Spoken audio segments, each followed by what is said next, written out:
Where there is no struggle, there is absolutely no progress. यानी जहां struggle नहीं है वहां प्रोग्रेस भी नहीं है। किसी भी कंपनी, स्टार्टअप या इंडिविजुअल के प्रोग्रेस में स्ट्रगल का एक बड़ा रोल होता है। अगर आपका कुछ स्टार्टअप या आप कुछ स्टार्टअप करना चाहते हैं या फिर आप बिजनेस की दुनिया में कदम रखना चाहते हैं तो आपको ये समझ लेना चाहिए कि आपको स्ट्रगल का सामना करना पड़ सकता है। ये ऐसी चीज है जिसको अवॉइड नहीं किया जा सकता।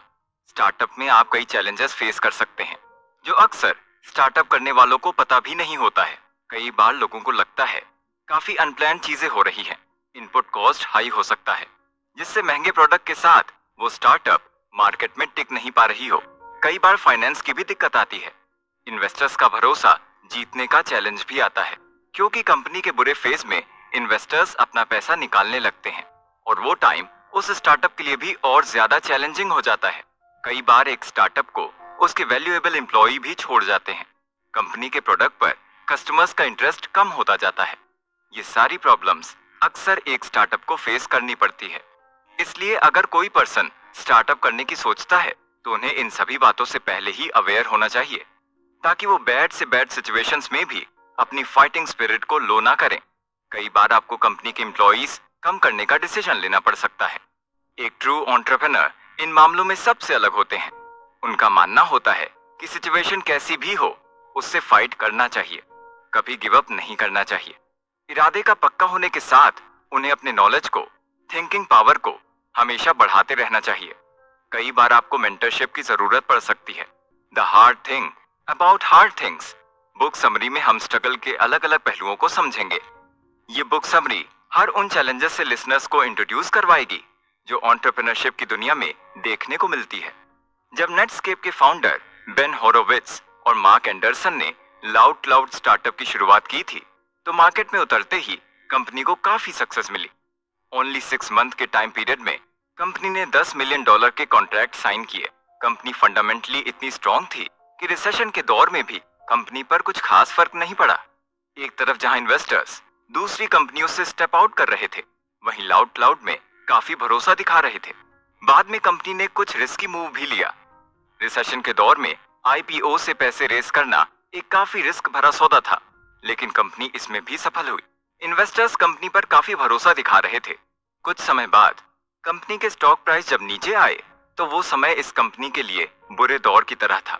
कंपनी को 15% स्टाफ की छटनी करनी पड़ गई थी, लेकिन उन्होंने काम रोकने के बजाय इन सिचुएशन का सामना बोल्ड तरीके से किया।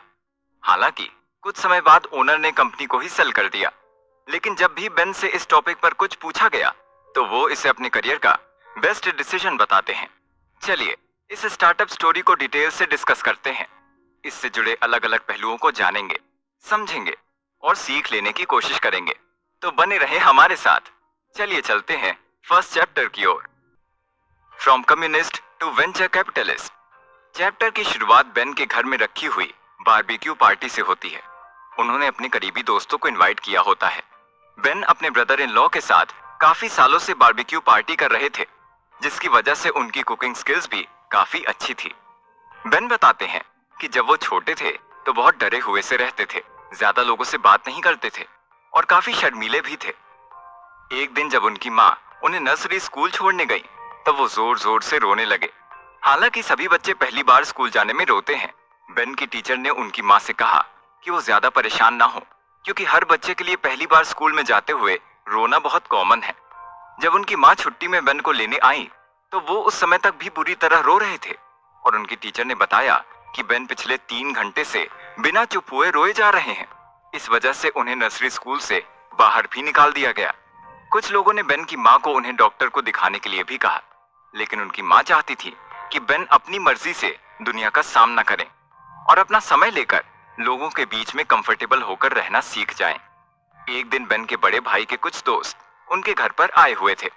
उनमें से एक दोस्त ने रोड पर एक अफ्रीकन लड़के को रेड वैगन पर राइड करते हुए देखा। उनके बड़े भाई के दोस्त ने बेन को कहा कि जाओ, जाकर उससे उस लड़के से वैगन छीन कर ले आओ।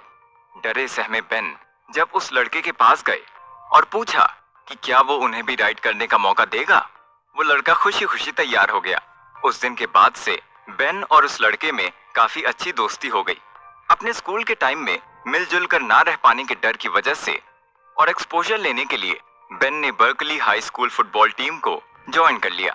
फुटबॉल टीम में खेलते हुए उनका डर लगभग 75% खत्म हो गया और वो काफी खुले दिल के आदमी बन गए। कुछ दिनों बाद बेन की शादी फिलिसिया से हो जाती है। अपने कॉलेज के दौरान बेन को सिलिकॉन ग्राफिक कंपनी से एक जॉब ऑफर भी मिलता है। बेन ऑफर के मिलने से बहुत ज्यादा खुश हो जाते हैं क्योंकि सिलिकॉन ग्राफिक कंपनी ने मॉडर्न कंप्यूटर ग्राफिक्स को इन्वेंट किया था और उनके पास दुनिया का सबसे अच्छा पावर एप्लीकेशन सेट था। उस कंपनी में काम करने के लगभग 1 साल बाद उनकी मुलाकात वहां की मार्केटिंग टीम में रोजली से होती है। उस समय रोजली अपना नया स्टार्टअप करने के बारे में सोच रही होती हैं और वो बेन को उनके साथ काम करने के लिए इनवाइट करती हैं। रोजली की कंपनी में ज्वाइन करने के बाद उन्होंने नोटिस किया कि वहां के फाउंडर्स को उस कंपनी के प्रोडक्ट के बारे में कोई भी जानकारी नहीं थी, जिस वजह से कंपनी अच्छे तरीके से नहीं चल पा रही थी। अपने घर के खर्चे ठीक से ना चला पाने के कारण बेन के फादर इन लॉ ने उनसे मजाक करते हुए डिवोर्स की बात कही और बेन को ये समझ आ गया कि अगर उन्होंने जल्द ही कुछ नहीं किया तो वो अपनी फैमिली को हमेशा के लिए खो देंगे। उसके बाद उन्होंने उस कंपनी को छोड़कर लोटस डेवलपमेंट कंपनी में ज्वाइन किया। उसके बाद से वो सिर्फ अपने बारे में सोचना छोड़कर अपनी फैमिली को बेहतर बनाने के बारे में सोचने लगे। लोटस में काम करते समय एक दिन उनके कोवर्कर ने उन्हें मोज़ैक नाम के एक प्रोडक्ट को दिखाया जिसे उनके कॉलेज के कुछ स्टूडेंट ने बनाया था। वो उस प्रोडक्ट को देखकर काफी इंप्रेस हो गए। कुछ महीनों बाद उन्होंने नेटस्केप नाम की एक कंपनी के बारे में पढ़ा जिसे सिलिकॉन ग्राफिक के फाउंडर जिम क्लार्क और मोज़ैक के इन्वेंटर मार्क एंडरसन ने बनाया था। बेन ने उस कंपनी में काम करने के बारे में सोचा और अप्लाई कर दिया। बेन के इंटरव्यू के दौरान मार्क ने बेन से उनके रिज्यूमे, करियर और उनके काम करने के तरीकों के बारे में बिल्कुल भी सवाल नहीं किया। उसके बदले मार्क उनसे ईमेल की हिस्ट्री, सॉफ्टवेयर और उनकी कंपनी के फ्यूचर गोल को अचीव करने के बारे में सवाल कर रहे थे। बेन ने अच्छे से उनके सवालों का जवाब दिया क्योंकि उनको कंप्यूटर बिजनेस हिस्ट्री के बारे में अच्छी नॉलेज थी और उनको इस फील्ड में काम करना पसंद भी था। 1 हफ्ते बाद बेन को वो जॉब मिल जाती है और वो हैप्पीली नेटस्केप में एज एन इंचार्ज ज्वाइन करते हैं। उनकी कंपनी के मेनली 2 प्रोडक्ट थे, वेब और सिक्योर वेब सर्वर। अगस्त 1995 में नेटस्केप कंपनी ने खुद को पब्लिक करने के बारे में सोचा जिससे उसकी वैल्यू मार्केट में $3 बिलियन के पास पहुंच गई। उस टाइम माइक्रोसॉफ्ट कंपनी भी मार्केट में नेट की कंपनी के जैसे ही प्रोडक्ट बना रही थी और नेटस्केप के पब्लिक होने की अनाउंसमेंट के बाद उनकी सेल को काफी लॉस होता है।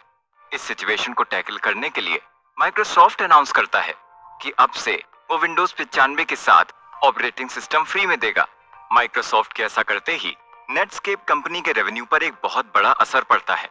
उस समय बेन तय करते हैं कि वो भी माइक्रोसॉफ्ट के प्रोडक्ट माइक्रोसॉफ्ट बैक ऑफिस को टारगेट करते हुए उससे सस्ता प्रोडक्ट मार्केट में लॉन्च करेंगे। मार्क, बेन और उनके इंजीनियर माइक साथ मिलकर 5 मार्च 1996 को अपना नया प्रोडक्ट लॉन्च करने के बारे में डिसाइड करते हैं। लॉन्च करने के 2 हफ्ते पहले ही मार्क ने अपने आने वाले प्रोडक्ट के बारे में मीडिया को बता दिया। जब बेन मेल के जरिए मार्क से पूछते हैं कि उन्होंने ऐसा क्यों किया, तब मार्क बताते हैं कि उनकी कंपनी को बहुत बड़ा नुकसान हो रहा है और उन्हें ये कंपनी बेचनी होगी। उनकी बात सुनकर बेन बहुत परेशान हो जाते हैं और अपनी फैमिली सर्वाइवल के बारे में सोचते हैं। बेन की वाइफ उनको एक नई जॉब ढूंढने के लिए कहती हैं। 1998 में नेटस्केप को अमेरिकी ऑनलाइन कंपनी AOL को बेचा जाता है। मार्केट में माइक्रोसॉफ्ट की धूम होने के बावजूद भी कंपनी ने जावास्क्रिप्ट, SSL और कुकीज जैसे मॉडर्न इंटरनेट के लिए फंडामेंटल टेक्नोलॉजीज को इन्वेंट किया था। उस समय बेन को AOL कंपनी में ई-कॉमर्स प्लेटफॉर्म को चलाने के लिए साइन किया गया और मार्क एंडरसन वहां के चीफ टेक्नोलॉजी ऑफिसर की पोस्ट संभालते थे। वहां पर काम करते समय मार्क और बेन खुद की एक नई कंपनी को स्टार्ट करने के बारे में सोचते हैं। कंपनी को स्टार्ट करने के लिए lightweight directory access protocol LDAP के को इन्वेंटर टिम और उन्हीं की कंपनी में काम कर रहे एप्लीकेशन सर्वर के फाउंडर सिक को हायर किया। उन सब से मीटिंग करते टाइम बेन को पता चला कि AOL कंपनी में एक प्रॉब्लम है। जब भी लोग उनकी साइट पर काम करते हैं और ज्यादा ट्रैफिक लोड हो जाने के कारण उनकी साइट क्रैश कर जाती है। सबसे डिस्कस करने के बाद उन लोगों ने कंप्यूटिंग क्लाउड के कॉन्सेप्ट को इन्वेंट करने के बारे में सोचा। उन्होंने अपनी कंपनी का नाम लाउड क्लाउड रखा, जहां पर लोगों के ट्रैफिक लोड होने के बावजूद भी सॉफ्टवेयर बिना क्रैश हुए अच्छे से काम कर सकता है। 1999 में उनकी कंपनी का इनकॉर्पोरेशन हुआ। आई विल सर्वाइव, नेटस्केप जैसी जानी मानी और सक्सेसफुल कंपनी के फाउंडर होने की वजह से मार्क एंडरसन को किसी पहचान की जरूरत नहीं थी। जब मार्क और बेन ने अपनी कंपनी का स्टार्टअप किया तो मार्क के पहले से फेमस होने के कारण उन्हें इन्वेस्टर्स ढूंढने में ज्यादा मुश्किल का सामना नहीं करना पड़ा। बेंचमार्क कैपिटल के एंडी ने लाउड क्लाउड कंपनी में $15 मिलियन का इन्वेस्टमेंट किया। कंपनी के इन्वेस्टमेंट के बाद मार्क एंडरसन ने चेयरमैन की पोजीशन संभाली, टिम ने चीफ टेक्नोलॉजी ऑफिसर की पोस्ट को संभाला और बेन कंपनी के सीईओ बन गए। कंपनी के क्लाउड इंफ्रास्ट्रक्चर बनाने के बाद उन्होंने कस्टमर्स के साथ कॉन्ट्रैक्ट साइन करना शुरू कर दिया। उन्होंने 7 महीने के अंदर $10 मिलियन का कॉन्ट्रैक्ट साइन कर लिया था। कंपनी के स्टार्ट होने के कुछ समय बाद ही वो मार्केट में बहुत अच्छी तरीके से रन करने लगी। क्लाउड कंपनी हर महीने अब 30 से 40 लोगों को हायर करते हुए एक बहुत बड़े कंपटीशन के रूप में मार्केट में अपनी वैल्यू को बढ़ाई जा रही थी। सब कुछ अच्छा चल रहा था। उसी time .com bubble company market में बहुत बुरी तरह से क्रैश कर गई। उसका नतीजा ये हुआ कि लोग अब मार्केट में पैसा कम इन्वेस्ट करने लगे और फंड को रेज करने में कंपनीज को दिक्कत आने लगी। बेन को फंडिंग रेज करने के 3rd राउंड में एक अच्छा इन्वेस्टर मिल गया। उनके लास्ट फंडिंग राउंड के बाद उनकी कंपनी की वैल्यू बहुत बढ़ गई। साल 2000 के 3rd क्वार्टर में उन्होंने $37 मिलियन की बुकिंग कॉन्ट्रैक्ट को हासिल किया था। Euphoria and terror. इस पार्ट की शुरुआत में बेन बताते हैं कि उन्हें एक बार फिर से मनी को रेज करने की जरूरत पड़ी। इस बार मनी को रेज करना आसान नहीं था क्योंकि इस बार मार्केट की हालत पहले से बहुत ज्यादा बुरी थी। साल 2000 के 4th क्वार्टर के टाइम बेन ने हर मुमकिन कोशिश की थी, लेकिन कोई भी उनकी कंपनी में पैसा इन्वेस्ट करने को राजी नहीं था। बेन और मार्क हर मुमकिन कोशिश कर रहे थे कि उनकी कंपनी को इन्वेस्टर्स मिल जाएं, क्योंकि अगर इन्वेस्टर्स नहीं मिलेंगे तो कंपनी बैंकरप्ट हो जाएगी और बेचने के अलावा कोई रास्ता नहीं बचेगा। काफी दिनों तक सोचने के बाद बेन के दिमाग में एक आइडिया आता है। वो सोचते हैं कि अगर कोई प्राइवेट इन्वेस्टर उनकी कंपनी में इन्वेस्ट नहीं कर रहा है तो वो अपनी कंपनी को पब्लिक के लिए ओपन कर देंगे। बेन ने कंपनी को पब्लिक करने के लिए एक प्रेजेंटेशन बनाई और कंपनी के बोर्ड ऑफ डायरेक्टर्स के सामने उसे प्रेजेंट किया। प्रेजेंटेशन देते टाइम उन्होंने बताया कि अगर हम कंपनी को पब्लिक नहीं करेंगे तो हमारी कंपनी बैंकरप्ट हो जाएगी और हमारे पास इसे बेचने के अलावा कोई और ऑप्शन नहीं बचेगा। उनके बोर्ड ऑफ डायरेक्टर्स में बिल कैम्पबेल भी थे, जो पब्लिक कंपनी के सीईओ थे और उन्हें कंपनी को पब्लिक करने के बारे में बाकी लोगों से ज्यादा जानकारी थी। उन्होंने प्रेजेंटेशन देते वक्त कुछ बड़े इशू को हाईलाइट किया, जैसे उनकी कंपनी की सेल्स प्रोसेस रोबस्ट नहीं है और उन्हें किसी भी इन्वायरमेंट में फोरकास्ट करने में मुश्किल आती है। वो इस समय एक रैपिड डिक्लाइनिंग इन्वायरमेंट में है जो कब खत्म होगी किसी को नहीं पता है। उनके कस्टमर एक अलार्म रेट के साथ बैंकरप्ट हो रहे हैं। बेन की प्रेजेंटेशन को सुनने के बाद बिल ने कहा कि हमें अपनी कंपनी को पब्लिक करना ही पड़ेगा क्योंकि इसके अलावा हमारे पास और कोई रास्ता नहीं है। बेन ने मीडिया बुलाकर 2 अनाउंसमेंट की। पहला कि वो लोग अपनी कंपनी को पब्लिक करने के लिए ओपन कर रहे हैं। दूसरा कि वो अपने शेयर को रिवर्स स्प्लिट करके बेचेंगे। अपनी कंपनी को डूबने से बचाने के समय बेन को एक और बुरी खबर मिली कि उनकी वाइफ को हर्निया हो गया है और उन्हें एक सर्जरी करानी पड़ेगी। बेन अपनी कंपनी को डूबता देख और अपने घर वालों की हालत देखकर बहुत ज्यादा डिमोटिवेटेड फील करने लगे। बेन की वाइफ उन्हें कॉल करके मोटिवेट करती है, आईपीओ करने के लिए इनकरेज करती है और उन्हें समझाती है कि अगर वो ठीक से काम नहीं करेंगे तो उन्हें और उनकी कंपनी को बहुत बड़ा नुकसान होगा। फाइनली लाउड क्लाउड के एक शेयर की प्राइस $6 रखी गई और उन्हें बेचकर $162.5 मिलियन का फंड रेज हुआ। बेन और उनके एम्प्लॉइज इस बात से खुश नहीं थे क्योंकि वो जानते थे कि ये बस आने वाली मुसीबत की शुरुआत भर है। बेन बताते हैं कि उनकी कंपनी के रिवर्स करके शेयर बेचने के फैसले को लोगों ने अच्छा नहीं समझा और लोग उनके खिलाफ रोड शो करने लगे और मोर्चे पर बैठने लगे। मार्क बेन को बताते हैं कि मार्केट का माहौल अब बदतर होता जा रहा था और उनके सेल्स प्रोस्पेक्टिव डिक्लाइन हो रहे थे। बेन कहते हैं कि हमें अपने गोल को अचीव करने के लिए अपने खर्चे को कम से कम करना होगा। उनकी ये बात सुनकर कंट्रोलर डेव कहते हैं कि हम चाहे कुछ भी कर लें, हमारा हारना तय है। बेन ने अपने कंपनी के रेवेन्यू और एक्सपेंस को रीसेट करने के बारे में सोचा। उन्होंने अपनी कंपनी के 15% एम्प्लॉय को निकाल दिया। बेन कहते हैं कि ये उनके लिए इशारा था कि वो अपनी लाइफ में सबके आगे फेल हो रहे हैं। वो अपने लिए, इन्वेस्टर्स के लिए, एम्प्लॉयज के लिए और अपनी फैमिली के लिए एक फेलियर साबित हो रहे थे। उनकी कंपनी की गिरती हुई हालत देखकर उनके इन्वेस्टमेंट बैंक ने भी अपने हाथ खड़े कर दिए, जिसकी वजह से उन्हें एक और बड़ा झटका मिला। अपनी इन्वेस्टमेंट बैंक के पीछे हो जाने की वजह से बेन और मार्क ने अपनी कंपनी के शेयर $6 से कम कर दिए। 26 सितंबर को मार्केट में अच्छा परफॉर्म कर रही कंपनी एक्सोडस अपने आप को बैंकरप्ट घोषित कर देती है। लोगों का मानना था कि अगर इतनी बड़ी कंपनी बैंकरप्ट हो सकती है तो बाकी कंपनियों पर भी भरोसा नहीं किया जा सकता है। बेन की कंपनी उस वक्त एक डेटा रिटर्न की डील करने वाली थी।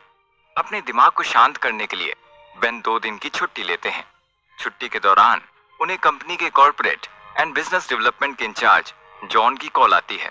जॉन बेन से कहते हैं कि हमें इस समय डेटा रिटर्न डील को नहीं करना चाहिए क्योंकि हमारा बिजनेस बहुत घाटे में चल रहा है और अगर हमने ये डील कर ली तो इसका मतलब होगा कि मुसीबत को न्योता देना।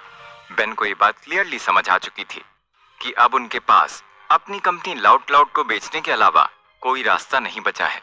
बेन सोचते हैं कि कंपनी को बैंकरप्ट होने से बचाने के लिए और मार्केट में अपनी वैल्यू को बनाए रखने के लिए उन्हें अपनी कंपनी बेचनी ही पड़ेगी। बेन और मार्क कंपनी को बैंकरप्ट होने से बचाने के लिए उसे बेचने का फैसला करते हैं। उस समय लाउड कंपनी में एक सॉफ्टवेयर यूज किया जाता था जिसका नाम था ऑप्सवेयर। बेन ने अपनी कंपनी लाउड को बेचकर ऑप्सवेयर सॉफ्टवेयर का एक बिजनेस स्टार्ट करने का फैसला किया। उसके बाद उन्होंने अपने को फाउंडर और सीटीओ के साथ मिलकर सॉफ्टवेयर, ऑप्सवेयर और क्लाउड कंपनी को अलग अलग एंटिटी बनाने का फैसला किया। 10 इंजीनियर और 9 महीने के समय के बाद दोनों चीजें सेपरेट हो गईं। अपने बोर्ड ऑफ डायरेक्टर्स और एम्प्लॉय से डिस्कस करने के बाद बेन ने एडीएस और आईबीएम को इनविटेशन भेजा कि वो 8 अक्टूबर के अंदर अपने लाउड कंपनी को बेचने के प्रोसेस को कंप्लीट करने के बाद उसे सेल कर देंगे। अगर उनमें से कोई भी उनकी कंपनी को खरीदने में इंटरेस्टेड है तो उन्हें खुशी होगी। 7 हफ्तों के बाद उन्होंने एडीएस के साथ एक एग्रीमेंट करते हुए अपनी कंपनी लाउड को $63.5 मिलियन में बेच दिया। लाउड की बिक्री के बाद बेन ऑप्सवेयर कंपनी में ही अपना पूरा ध्यान लगाते हैं। This time with feeling. Cloud company के जाने के बाद बेन को लगा कि अब उनकी ऑप्सवेयर कंपनी एक अच्छे तरीके से काम करेगी और फ्यूचर में बहुत नाम कमाएगी। लेकिन उस कंपनी के एम्प्लॉयज का ये नहीं मानना था। जब बेन को इस बात का पता चला कि उनकी कंपनी के एम्प्लॉयज उन पर बिलीव नहीं कर रहे हैं तो आगे फ्यूचर में अच्छे से काम करने के लिए बेन अपने सारे एम्प्लॉयज को बाहर ले गए। एक रात डिनर करते हुए बेन अपने सारे एम्प्लॉयज को ऑप्सवेयर कंपनी के बारे में अच्छे से समझाते हैं। उन्होंने कहा कि आप में से बहुत लोगों को लगता है कि ऑप्सवेयर एक अच्छा आइडिया नहीं है और इससे हम लोग फ्यूचर में कुछ भी नहीं कर पाएंगे, लेकिन वो ऐसा बिल्कुल भी नहीं मानते हैं। बेन कहते हैं कि वो समझ सकते हैं कि ऑप्सवेयर एक नया ब्रांड है, उसमें चैलेंज है, इसीलिए जो लोग इस कंपनी को छोड़ने के बारे में सोच रहे हैं तो आज ही वो छोड़ दें। उनकी बात सुनने के बाद 80 एम्प्लॉयज में से 2 लोगों ने अपना काम छोड़ दिया। उसके बाद बेन ने सोच लिया कि उन्हें अब आगे बहुत मेहनत करनी है और अपनी कंपनी को बहुत आगे ले जाना है।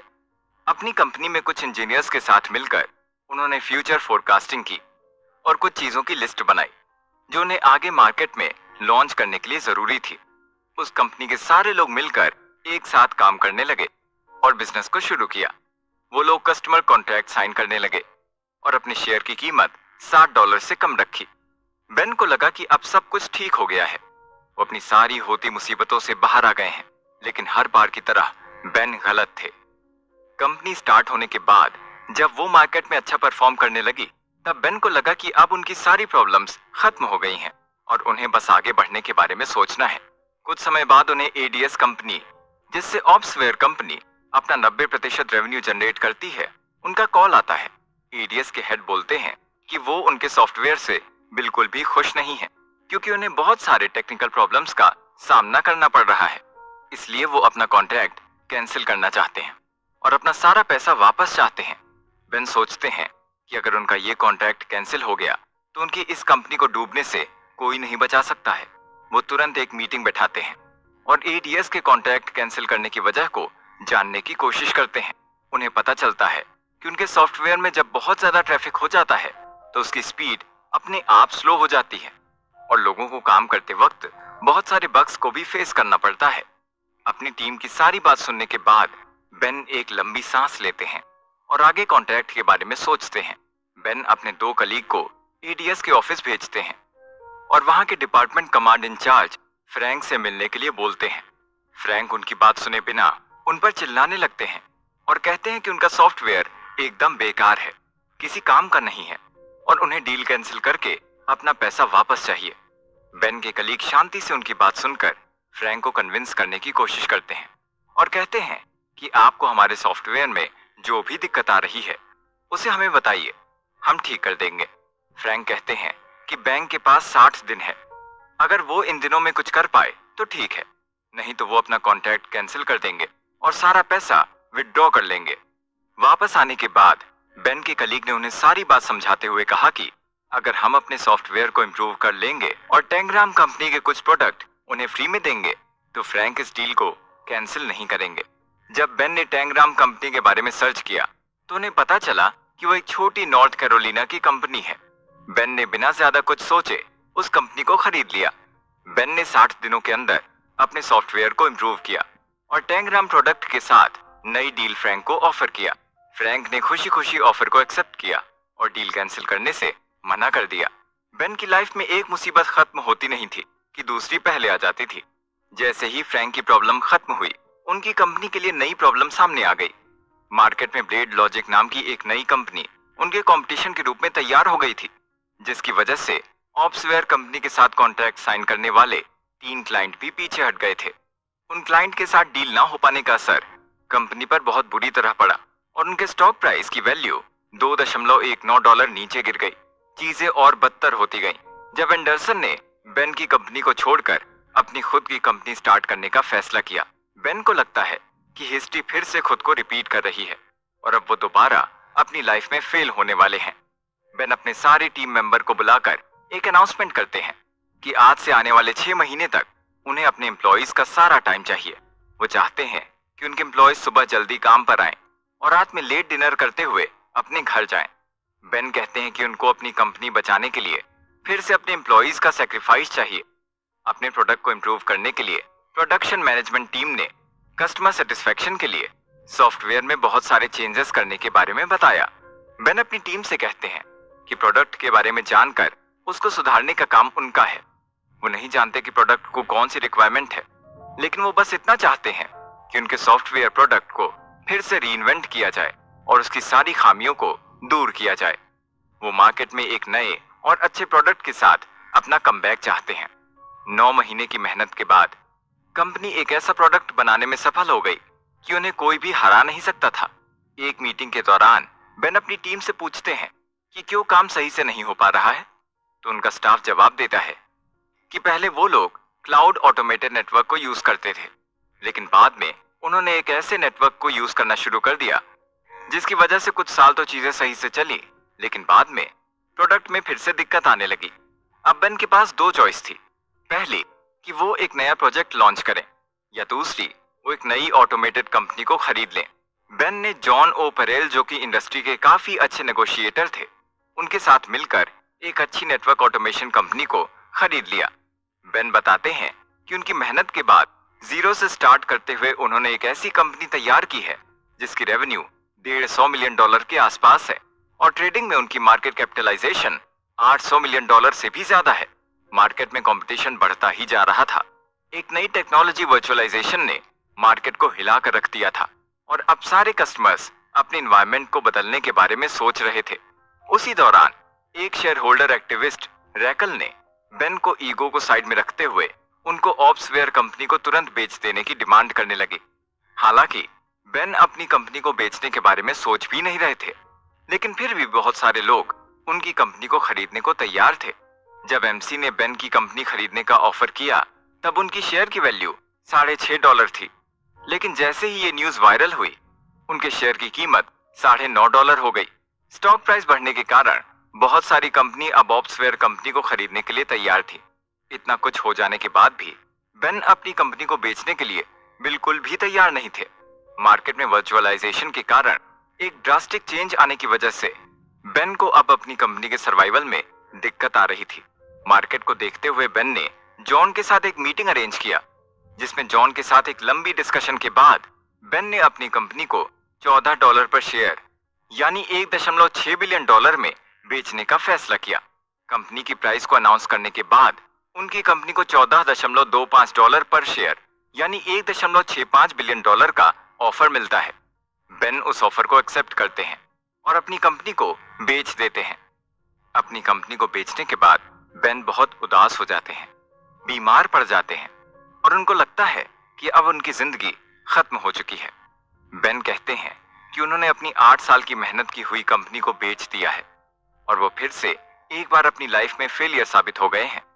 When things fall apart, Ben बताते हैं कि जब वो लाउड कंपनी की एक डील के चलते बिल गेट्स से मिलते हैं, उनके लिए उस डील का मिलना बहुत इंपॉर्टेंट है, क्योंकि अगर वो डील नहीं मिलेगी तो लाउड कंपनी बैंकरप्ट हो जाएगी। जब बेन बिल को डील के बारे में बता रहे थे, तब बिल उन्हें रोकते हुए कहते हैं कि तुम्हें इस डील पर और काम करने की जरूरत है और साथ ही साथ अपनी कंपनी को बैंकरप्ट होने के लिए तैयार करने की भी जरूरत है। बेन को ये थोड़ा भी रूड नहीं लगा। वापस आने के बाद बेन बहुत देर तक बिल की कही बात को सोचते रहे। बाद में उन्हें समझ आता है कि बिल कहना चाहते थे कि उन्हें कंपनी को बैंकरप्ट होने से बचाना है, तो एक बहुत बड़ा स्टेप लेना होगा। बेन मार्केट की वैल्यू और कंपनी की आने वाली फ्यूचर को देखकर खुद को इमोशनली और फाइनेंशियली स्ट्रॉन्ग करते हैं। वो एडीएस के साथ मिलकर कंपनी को बेचने की डील फाइनल करते हैं, जिस वजह से लाउड कंपनी बैंकरप्ट नहीं होती है। उस दिन बेन बिल की एडवाइस को बहुत अप्रिशिएट करते हैं और सोचते हैं कि हमें हमेशा हर प्रॉब्लम के लिए रेडी रहना चाहिए। बेन कहते हैं कि वो स्टैटिस्टिक्स में नहीं, कैलकुलस में बिलीव करते हैं। जब लोग बेन से उनके सक्सेसफुल सीईओ होने का सीक्रेट पूछते हैं, तो वो कहते हैं कि उनके सक्सेसफुल होने का कोई सीक्रेट नहीं है। उनके पास बस एक स्किल है कि जब उन्हें कोई भी रास्ता समझ नहीं आता है, तो वो चीजों पर फोकस करके एक सही रास्ता चुनते हैं। जब भी कोई इंसान अपनी कंपनी स्टार्ट करता है, तो एक क्लियर विजन के साथ स्टार्ट करता है कि वो अपनी कंपनी को बहुत आगे ले जाएगा और एक सक्सेसफुल लाइफ जिएगा।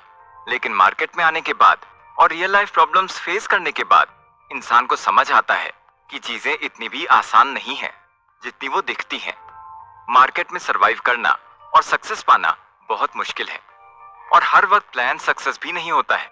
मार्केट की हालत देखकर उस स्टार्टअप के काफी एम्प्लॉइज अपनी होप खो देते हैं और कंपनी का साथ छोड़ देते हैं, जिसकी वजह से मार्केट में सरवाइव करना और पैसे कमाना कंपनी के लिए बहुत ज्यादा मुश्किल हो जाता है।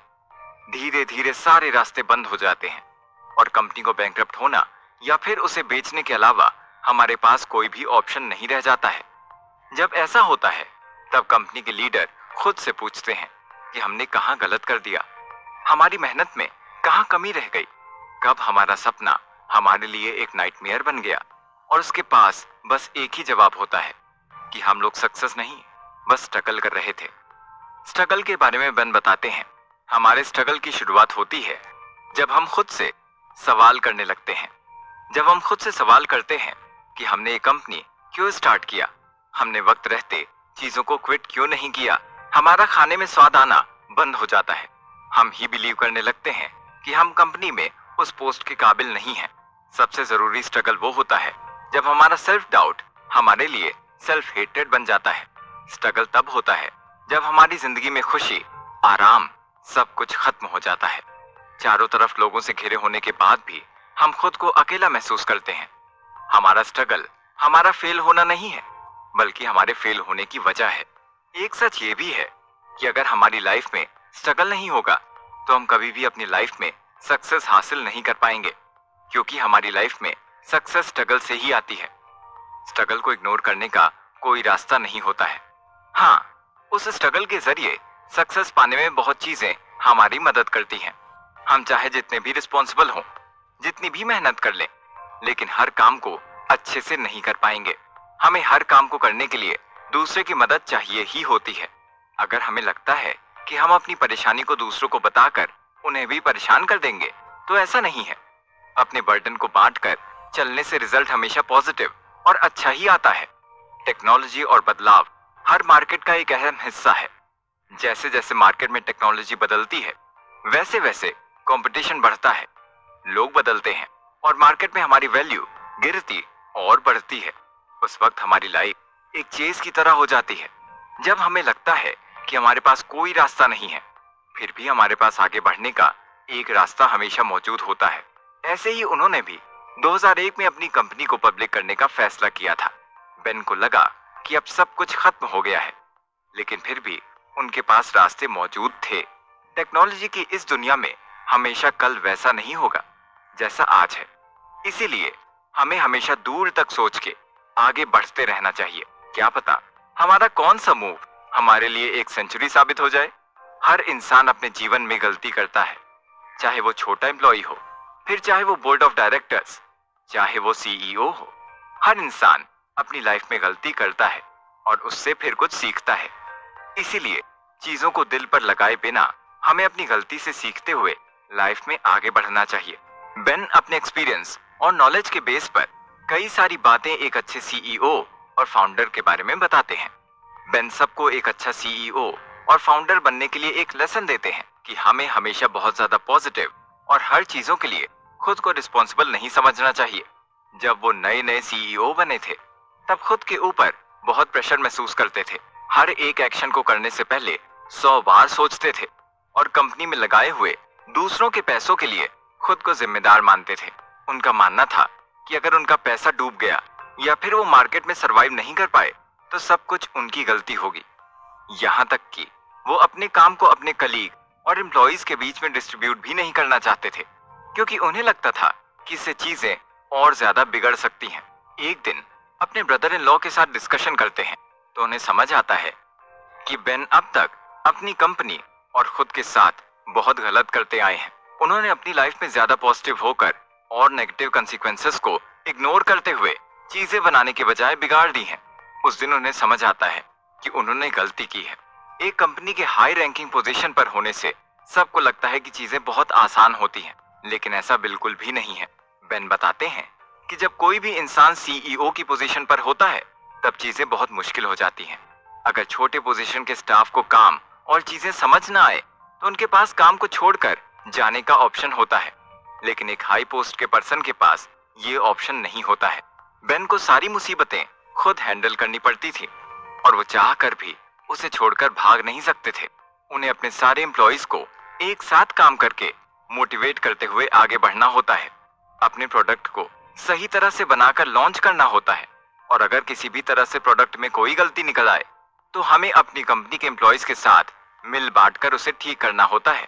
एक सीईओ को सारी प्रॉब्लम से स्ट्रगल करते हुए भी अपने एम्प्लॉइज और कलीग को मोटिवेट और एनकरेज रखना पड़ता है। अगर हम कम्युनिकेशन करते हुए एक दूसरे में ट्रस्ट नहीं रखेंगे, तो चीजें कभी भी सही नहीं होंगी और उसका रिजल्ट हमेशा नेगेटिव आएगा। अगर एक इंसान दूसरे इंसान पर ट्रस्ट करता है, तो वो उसके उठाए हुए हर स्टेप का एक्सप्लेनेशन नहीं मांगता, क्योंकि वो जानता है कि जो भी अगला इंसान कर रहा है वो उसके और मेरे लिए बेस्ट है। जैसे जब कंपनी ग्रो करना शुरू होती है, उस वक्त एक गुड कम्युनिकेशन बहुत बड़ा चैलेंज बन के सामने आ जाता है। अगर कंपनी के एम्प्लॉई अपने सीईओ या फिर मैनेजर पर भरोसा नहीं करेंगे, तो लैक ऑफ कम्युनिकेशन होगा। चीजों के आगे जाने की बजाय पीछे आना शुरू हो जाएंगी और वो कंपनी पर एक नेगेटिव इफेक्ट डालने लगेंगी। हमें अपनी कंपनी को एक सक्सेसफुल बिजनेस बनाना है, तो उसके लिए हमें बहुत सारे स्मार्ट पीपल को हायर करना पड़ता है। सिर्फ अच्छे शार्प माइंडेड लोगों को हायर करने से बात नहीं बनती। हमें उन लोगों को हायर करना होता है जो अपने शार्प माइंड का इस्तेमाल करके फ्यूचर में आने वाली कोई भी प्रॉब्लम को सॉल्व करने की कैपेबिलिटी रखते हो। जब हम लोग कंपनी के फेल हो जाने का रीजन देखते हैं, तो हमें पता चलता है कि एम्प्लॉइज कंपनी के साथ होने वाले प्रॉब्लम्स के बारे में पहले ही जान लेते हैं, लेकिन फिर भी कंपनी के डिस्करेज करने वाले कल्चर के चलते अपने हाई पोस्ट को इन्फॉर्म नहीं करते हैं। मोस्टली कंपनी एक कल्चर फॉलो करती है जिसमें कंपनी को चैलेंजेस के बारे में बात करना एक बहुत बड़ी गलती मानी जाती है। बेन बताते हैं कि एक हेल्दी कंपनी कल्चर वही है जो कंपनी में मौजूद बुराइयों के बारे में बात करे और आने वाले प्रॉब्लम्स के बारे में लोगों को इन्फॉर्म करे। ऐसा करने से कंपनी आने वाली मुसीबतों को टैकल करके आगे बढ़ पाएगी। अगर हम लोग एक अच्छी कंपनी चला रहे हैं, तो हमें हमेशा अपने साइकोलॉजिकल प्रेशर का सामना करना चाहिए, ना कि उससे मुंह मोड़कर पीछे भाग जाना चाहिए। स्टार्टअप में हमें कई बार फाइनेंशियल क्राइसिस या किसी और वजह से एम्प्लॉयज की छटनी करनी पड़ सकती है।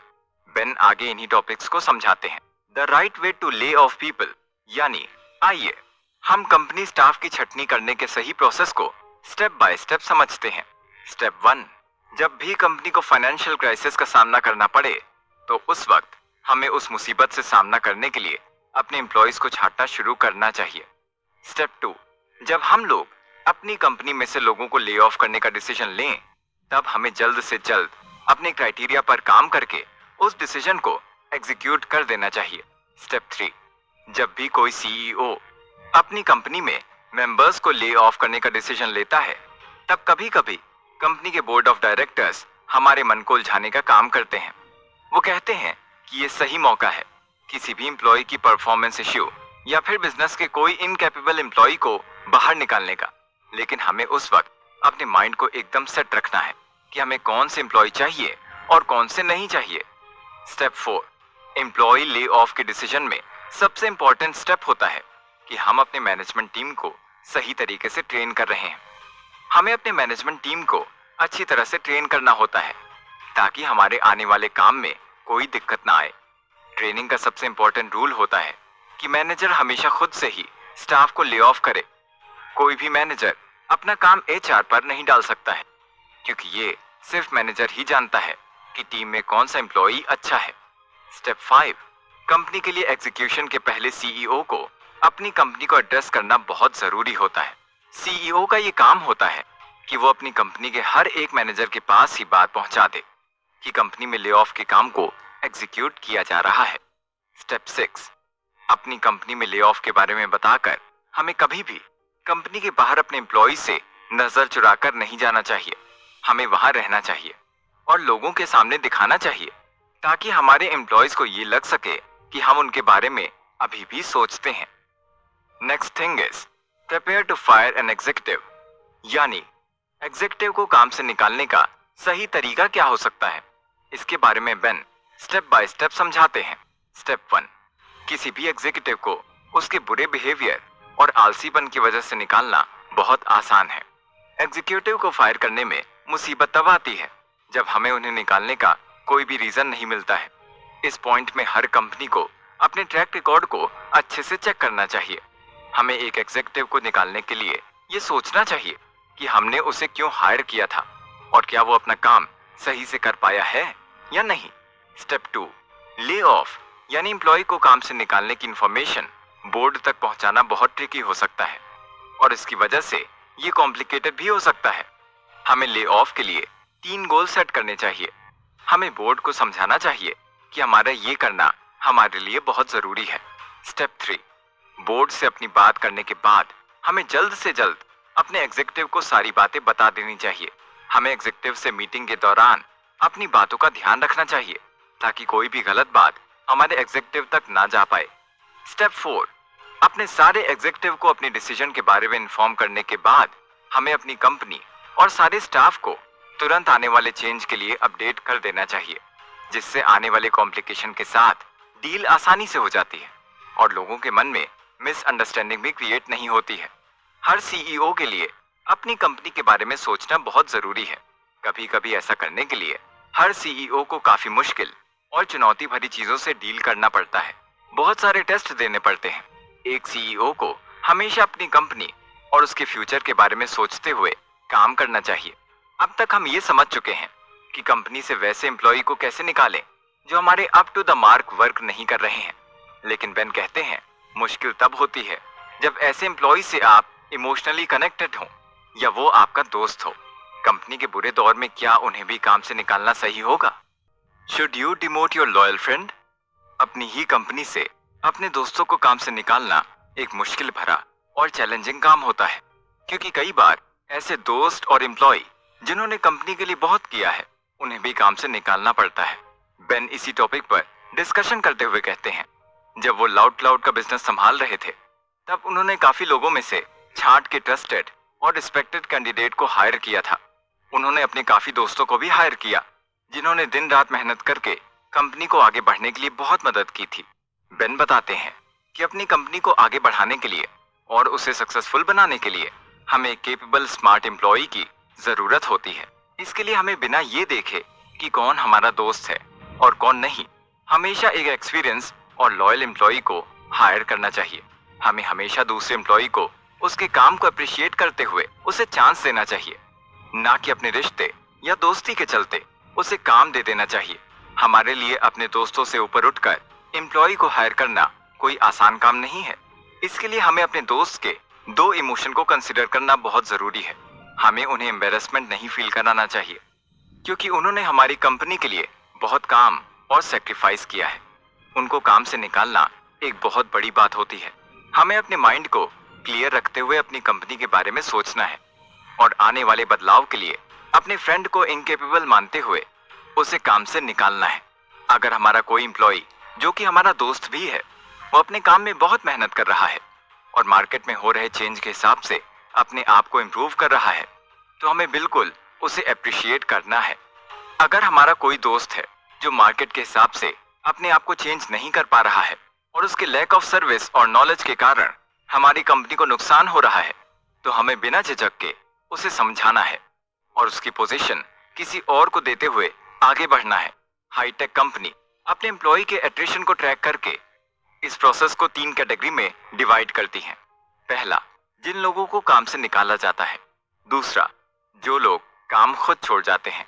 और लास्ट में, जो काम छोड़ते हैं लेकिन कंपनी को उनके काम छोड़ने से कोई फर्क नहीं पड़ता।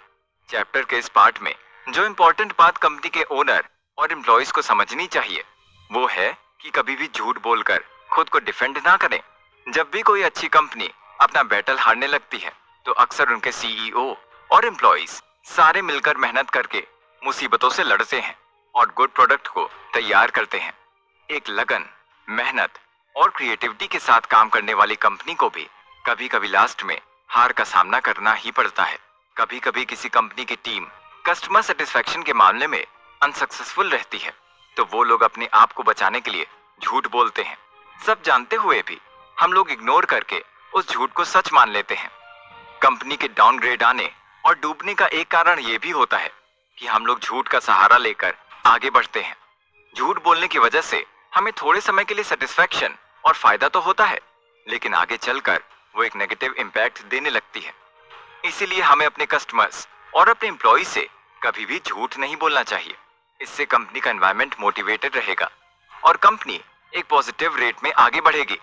इस चैप्टर में आगे बेन कहते हैं, हमेशा उस फील्ड में लीड करना सीखना चाहिए जिस फील्ड में वो काम कर रहे हैं। बेन के लाइफ का एक एग्जाम्पल कुछ इस तरह से है। नेटस्केप में काम करते टाइम बेन ने देखा कि माइक्रोसॉफ्ट भी उनके जैसा सेम सर्वर का प्रोडक्ट बनाकर मार्केट में रन करता है, लेकिन उनके जैसे प्रोडक्ट होने के बावजूद भी माइक्रोसॉफ्ट उनसे 5 टाइम्स बेटर काम करता है। जब बेन ने ये देखा तो उन्होंने अपने प्रोडक्ट को इम्प्रूव करने की और माइक्रोसॉफ्ट से कम्पीट करने की कोशिश की। अपने प्रोडक्ट को इम्प्रूव करने के लिए उन्हें अपनी इंजीनियरिंग टीम को सही करना जरूरी था, क्योंकि उनकी इंजीनियरिंग टीम इस प्रोडक्ट को सही करने के साथ साथ बहुत सारे अलग अलग प्रोजेक्ट पर भी ध्यान दे रही थी। अपनी इंजीनियरिंग टीम की परफॉर्मेंस टेस्ट करने के बाद बेन की कंपनी माइक्रोसॉफ्ट की परफॉर्मेंस को बीट करने में सक्सेसफुल हो गई। बेन ने इस तरह सिचुएशन को हैंडल करने की सीख ली। जब बेन ऑप्सवेयर कंपनी के सीईओ बने और ब्लेड लॉजिक नाम की कंपनी उन्हें टक्कर देने लगी, तो वो मार्केट की वैल्यू और सिचुएशन देखते हुए अपने आप को प्रिपेयर करने लगे और कंपनी को पूरी तरह बैंकरप्ट होने से बचाने के लिए उसे बेचने का फैसला भी लिया। यही बेन के करियर के सबसे बेस्ट मूव में से एक है। आगे इसी चैप्टर में बेन एंटरप्रेन्योर्स को एक बड़ी सीख देते हैं। बेन एक कोट के जरिए बताते हैं, नोबडी केयर्स, यानी आपके लिए किसी को कोई फर्क नहीं पड़ता। आगे अपनी लाइफ की स्टोरी भी उन्होंने शेयर किया। एक टाइम था जब बेन लाउड क्लाउड कंपनी में काम करते थे और कंपनी की हालत थोड़ी सी खराब होने लगी, तो बेन खुद पर ही डाउट करने लगे। वो खुद से कुछ सवाल पूछते कि कैसे वो अपने कस्टमर्स को वापस लाएंगे, कैसे वो फंड को रेज करेंगे, कैसे वो आईपीओ करेंगे। वो कंपनी में होने वाली अच्छी और बुरी चीज के लिए खुद को जिम्मेदार समझने लगे और बेन अपने लिए सॉरी फील करने लगे। उसी समय वो टीवी पर रैंडमली फुटबॉल के कोच बिल का एक इंटरव्यू देख रहे थे, जिसमें कोच अपने कोचिंग करियर की स्टोरी शेयर कर रहे थे।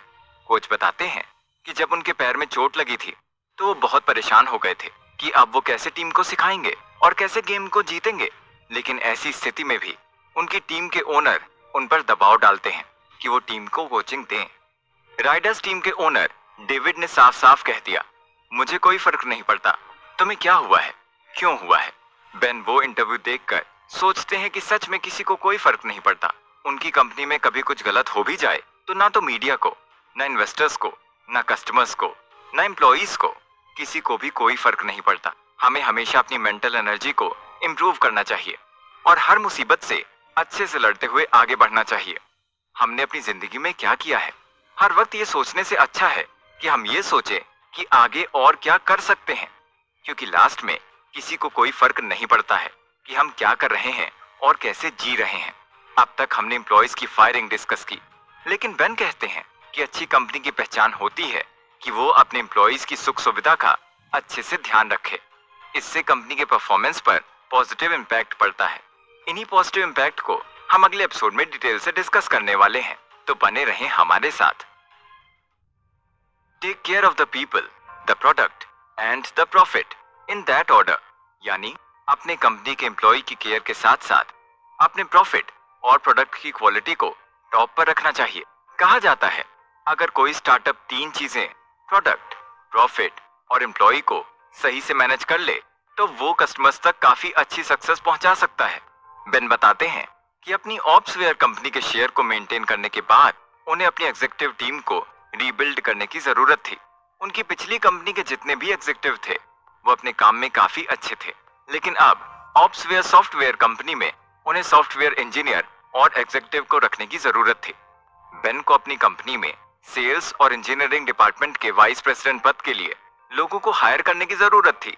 सेल्स डिपार्टमेंट का काम बेन ने खुद संभाला। वो अपनी कंपनी के लिए फ्यूचर फोरकास्टिंग करते, कस्टमर केयरिंग करते, इन्वेस्टर्स को कॉल किया करते थे, कंपनी का रेवेन्यू जनरेट करने के लिए खुद काम करते थे। अपनी सेल्स टीम को बेहतर बनाने के लिए बेन स्किलफुल और टैलेंटेड लोगों का इंटरव्यू लेते हैं और मार्क कैंडी नाम के कैंडिडेट को सॉर्ट आउट करते हैं। हालांकि मार्क पहले बेन के एक्सपेक्टेशंस पर खरे नहीं उतर पाए थे, लेकिन मार्क की ability, strength, problem analytical skill, team management power और डिसीजन मेकिंग पावर को एनालाइज करते हुए बेन ने अपने को फाउंडर मार्क एंडरसन को कन्विंस किया और मार्क को अपनी टीम के लिए चुन लिया। बेन कहते हैं कि अपनी कंपनी को और आगे सक्सेस की ओर ले जाने के लिए अपनी कंपनी के लोगों का ध्यान रखने की आवश्यकता होती है। ऑप्सवेयर कंपनी को चलाने के दौरान बेन अपने मैनेजर को ट्रेनिंग देते हुए ये सिखाते थे कि उन्हें अपनी टीम के हर एक मेंबर के टच में रहना है ताकि उनकी कंपनी में कम्युनिकेशन की कमी की वजह से कोई नेगेटिव कंसीक्वेंस ना आए। एक दिन जब बेन ऑफिस आते हैं तो वो नोटिस करते हैं कि उनके एक मैनेजर ने पिछले 6 महीने से अपने टीम मेंबर के साथ कोई भी कम्युनिकेशन नहीं किया है। ये सब बातें सोचते हुए उन्हें ये समझ आता है कि उन्होंने कंपनी के सभी टीम मैनेजर को ये तो सिखा दिया कि उन्हें करना क्या है, लेकिन ये कभी भी क्लियर नहीं किया कि उन्हें ये क्यों करना है। बेन के पास अपनी लाइफ का एक्सपीरियंस है, उन्हें ये पता है कि एक कंपनी के लिए गुड कम्युनिकेशन कितना जरूरी है, लेकिन उनके मैनेजर को ये बात नहीं पता है और यही वजह है कि उनके मैनेजर उनकी इस बात पर ज्यादा ध्यान नहीं देते हैं। अच्छे से सोचने के बाद बेन ने अपने मैनेजर को बुलाया और उनको इस बात की मैनेजमेंट ट्रेनिंग दी कि एक कंपनी के लिए गुड कम्युनिकेशन कितना जरूरी है और एक मैनेजर को अपनी टीम मेंबर्स के अच्छी बुरी हर आदत के बारे में जानना क्यों जरूरी है। बेन अपनी बात सारे टीम मैनेजर को अच्छे से समझाते हैं, उन्हें अच्छे कम्युनिकेशन की और अपने टीम मेंबर का ध्यान रखने के इम्पोर्टेंस के बारे में बताते हैं और आगे से उन्हें डिसअपॉइंट किए बिना अपनी टीम का ख्याल रखने के लिए बोलते हैं। हम देखते हैं कि कंपनी को अच्छे से मैनेज करने के बाद, लोगों को खुश करने के बाद भी कंपनी अब भी मार्केट में सरवाइव नहीं कर पाती, बल्कि कभी कभी कोई भी रैंडम हरी पीली मैनेज कंपनी मार्केट में धूम मचाते हुए पाई जाती है। ऐसा देखने के बाद हम सबके मन में एक ही सवाल उठता है कि क्या सच में हमें अपने मैनेजर्स को ट्रेन करने की और कंपनी को अच्छे से मैनेज करने की जरूरत है। बेन कहते हैं कि जब तक किसी कंपनी में दिक्कत नहीं आएगी, मैनेजमेंट इश्यूज नहीं आएंगे, तब तक वो कंपनी अपने पोटेंशियल को इम्प्रूव करते हुए आगे नहीं बढ़ पाएगी। इसीलिए कभी कभी कंपनी का मिसमैनेज होना भी जरूरी है। जब किसी कंपनी में चीजें अच्छे से चल रही हो तो वहां पर काम करने के बहुत रीजंस होते हैं। अगर कंपनी अच्छा परफॉर्म कर रही है तो हर एम्प्लॉय के फ्यूचर करियर के लिए हमेशा अच्छे ऑप्शंस खुले रहते हैं। किसी भी कैंडिडेट का रिज्यूमे और वर्क प्रोफाइल मेंटेन रहते हैं और सबसे जरूरी, लोग अच्छे पैसे कमाते हैं। अगर कंपनी मार्केट में अच्छा काम नहीं कर रही है तो कंपनी को छोड़ने के लिए पहले बताए गए पॉइंट ही वजह बन जाते हैं। बेन ने कहा है कि जैसे ही कंपनी का डाउनफॉल आना शुरू होता है वैसे ही कंपनी के अच्छे और काबिल एम्प्लॉइज उसे छोड़ना शुरू कर देते हैं। जैसे जैसे कंपनी की वैल्यू मार्केट में कम होती जाती है वैसे वैसे कंपनी के अच्छे और बेहतर एम्प्लॉइज दूसरी कंपनी को ज्वाइन करने के बारे में सोचना शुरू कर देते हैं। यही एक बहुत बड़ी वजह बन जाती है कि कंपनी आगे नहीं बढ़ पाती और डूबती जाती है। कहा जाता है कि एक ट्रेंड एम्प्लॉय कई अनट्रेंड एम्प्लॉय से अच्छा होता है। Why startups should train their people? यानी स्टार्टअप को अपने एम्प्लॉय की ट्रेनिंग क्यों करवानी चाहिए। इसी टॉपिक पर डिस्कस करते हुए चैप्टर के अगले पार्ट में बेन बताते हैं कि किसी भी कंपनी के सक्सेस में ट्रेंड एम्प्लॉय का एक बड़ा रोल होता है। नेटस्केप कंपनी में काम करने के दौरान बेन ने ये जाना कि किसी भी स्टार्टअप को शुरू करने के लिए उससे जुड़े लोगों को ट्रेनिंग देना कितना जरूरी है। जैसे मैकडॉनल्ड और बहुत सारी बड़ी कंपनियां अपने लोगों को उनकी पोजीशन पर हायर करने से पहले मैनेजमेंट ट्रेनिंग देती हैं ताकि वो अपनी लाइफ और करियर में अच्छे से काम कर सकें। जब बेन पहली बार मैनेजर बने तो वो खुद को ट्रेनिंग सेशन अटेंड करने और दूसरों को ट्रेनिंग देने में बिल्कुल भी बिलीव नहीं करते थे। लेकिन जब वो नेटस्केप के प्रोडक्ट मैनेजमेंट डायरेक्टर बने तब उन्हें ये बात समझ आई कि छोटी सी मैनेजमेंट ट्रेनिंग एक बड़े से बिजनेस में कितना ज्यादा इफेक्ट डालती है। किसी भी मैनेजर पोस्ट की जॉब को स्टार्ट करने से पहले उसकी ट्रेनिंग लेने से इंसान को उसके स्किल इंप्रूव करने का मौका मिलता है, एक वर्क एनवायरनमेंट मिलता है और अपने बिजनेस को इंप्रूव करने के साथ साथ डिसीजन मेकिंग पावर भी मिलती है। जो लोग भी टेक्नोलॉजी कंपनी या उस सेक्टर में काम करते हैं उनको पता है कि उनकी कंपनी के एम्प्लॉय कंपनी के सबसे बड़े एसेट हैं। अगर वो लोगों को बिना ट्रेन किए हायर कर लेंगे तो उसका एक बहुत बड़ा ड्रॉबैक आगे चलकर कंपनी को देखने को मिलेगा। किसी भी जॉब के लिए एम्प्लॉय को ट्रेनिंग देने की 4 इंपॉर्टेंट वजह होती हैं। ये जरूरी होता है कि अपनी कंपनी के स्टार्टअप के लिए हम जितने भी लोगों को हायर करें उनकी स्किल अच्छी होनी चाहिए, वो हार्ड वर्किंग और पैशनेट होने चाहिए। हर कैंडिडेट को उसकी स्किल और टैलेंट को इम्प्रूव करने के लिए मैनेजमेंट ट्रेनिंग देना अभी बहुत जरूरी है। अपनी कंपनी के कैंडिडेट को एक छोटी सी ट्रेनिंग देने से हमारी कंपनी को लॉन्ग टर्म में फायदा होता है। कैंडिडेट भी अपने काम में कॉन्फिडेंट फील करते हैं। ट्रेनिंग के बाद वो अपने वर्क एनवायरनमेंट से यूज्ड टू हो जाते हैं। उनमें किसी भी प्रॉब्लम को टैकल करने की पावर बढ़ जाती है और सबसे जरूरी, उनकी डिसीजन मेकिंग पावर हमेशा स्ट्रांग रहती है। जब भी कोई एक मैनेजर की पोस्ट के लिए इंटरव्यू देता है तो उससे बहुत ही कॉमन सवाल पूछे जाते हैं, जैसे क्या तुमने कभी किसी एम्प्लॉय को हटाया है? तुमने आज तक कितने एम्प्लॉय को उनके काम से हटाया है? और सबसे जरूरी सवाल तो ये होता है कि जब भी किसी एम्प्लॉय को फायर करना होता है तो उनकी परफॉर्मेंस कैसे नोटिस की जाती है। ट्रेनिंग के टाइम पर हर कैंडिडेट को परफॉर्मिंग असैसिनेशन के बारे में सिखाया जाता है ताकि आगे चलकर वो जब मैनेजर बने तो अपनी टीम में सेल्फ मोटिवेटेड और स्किलफुल लोगों को ही रखे।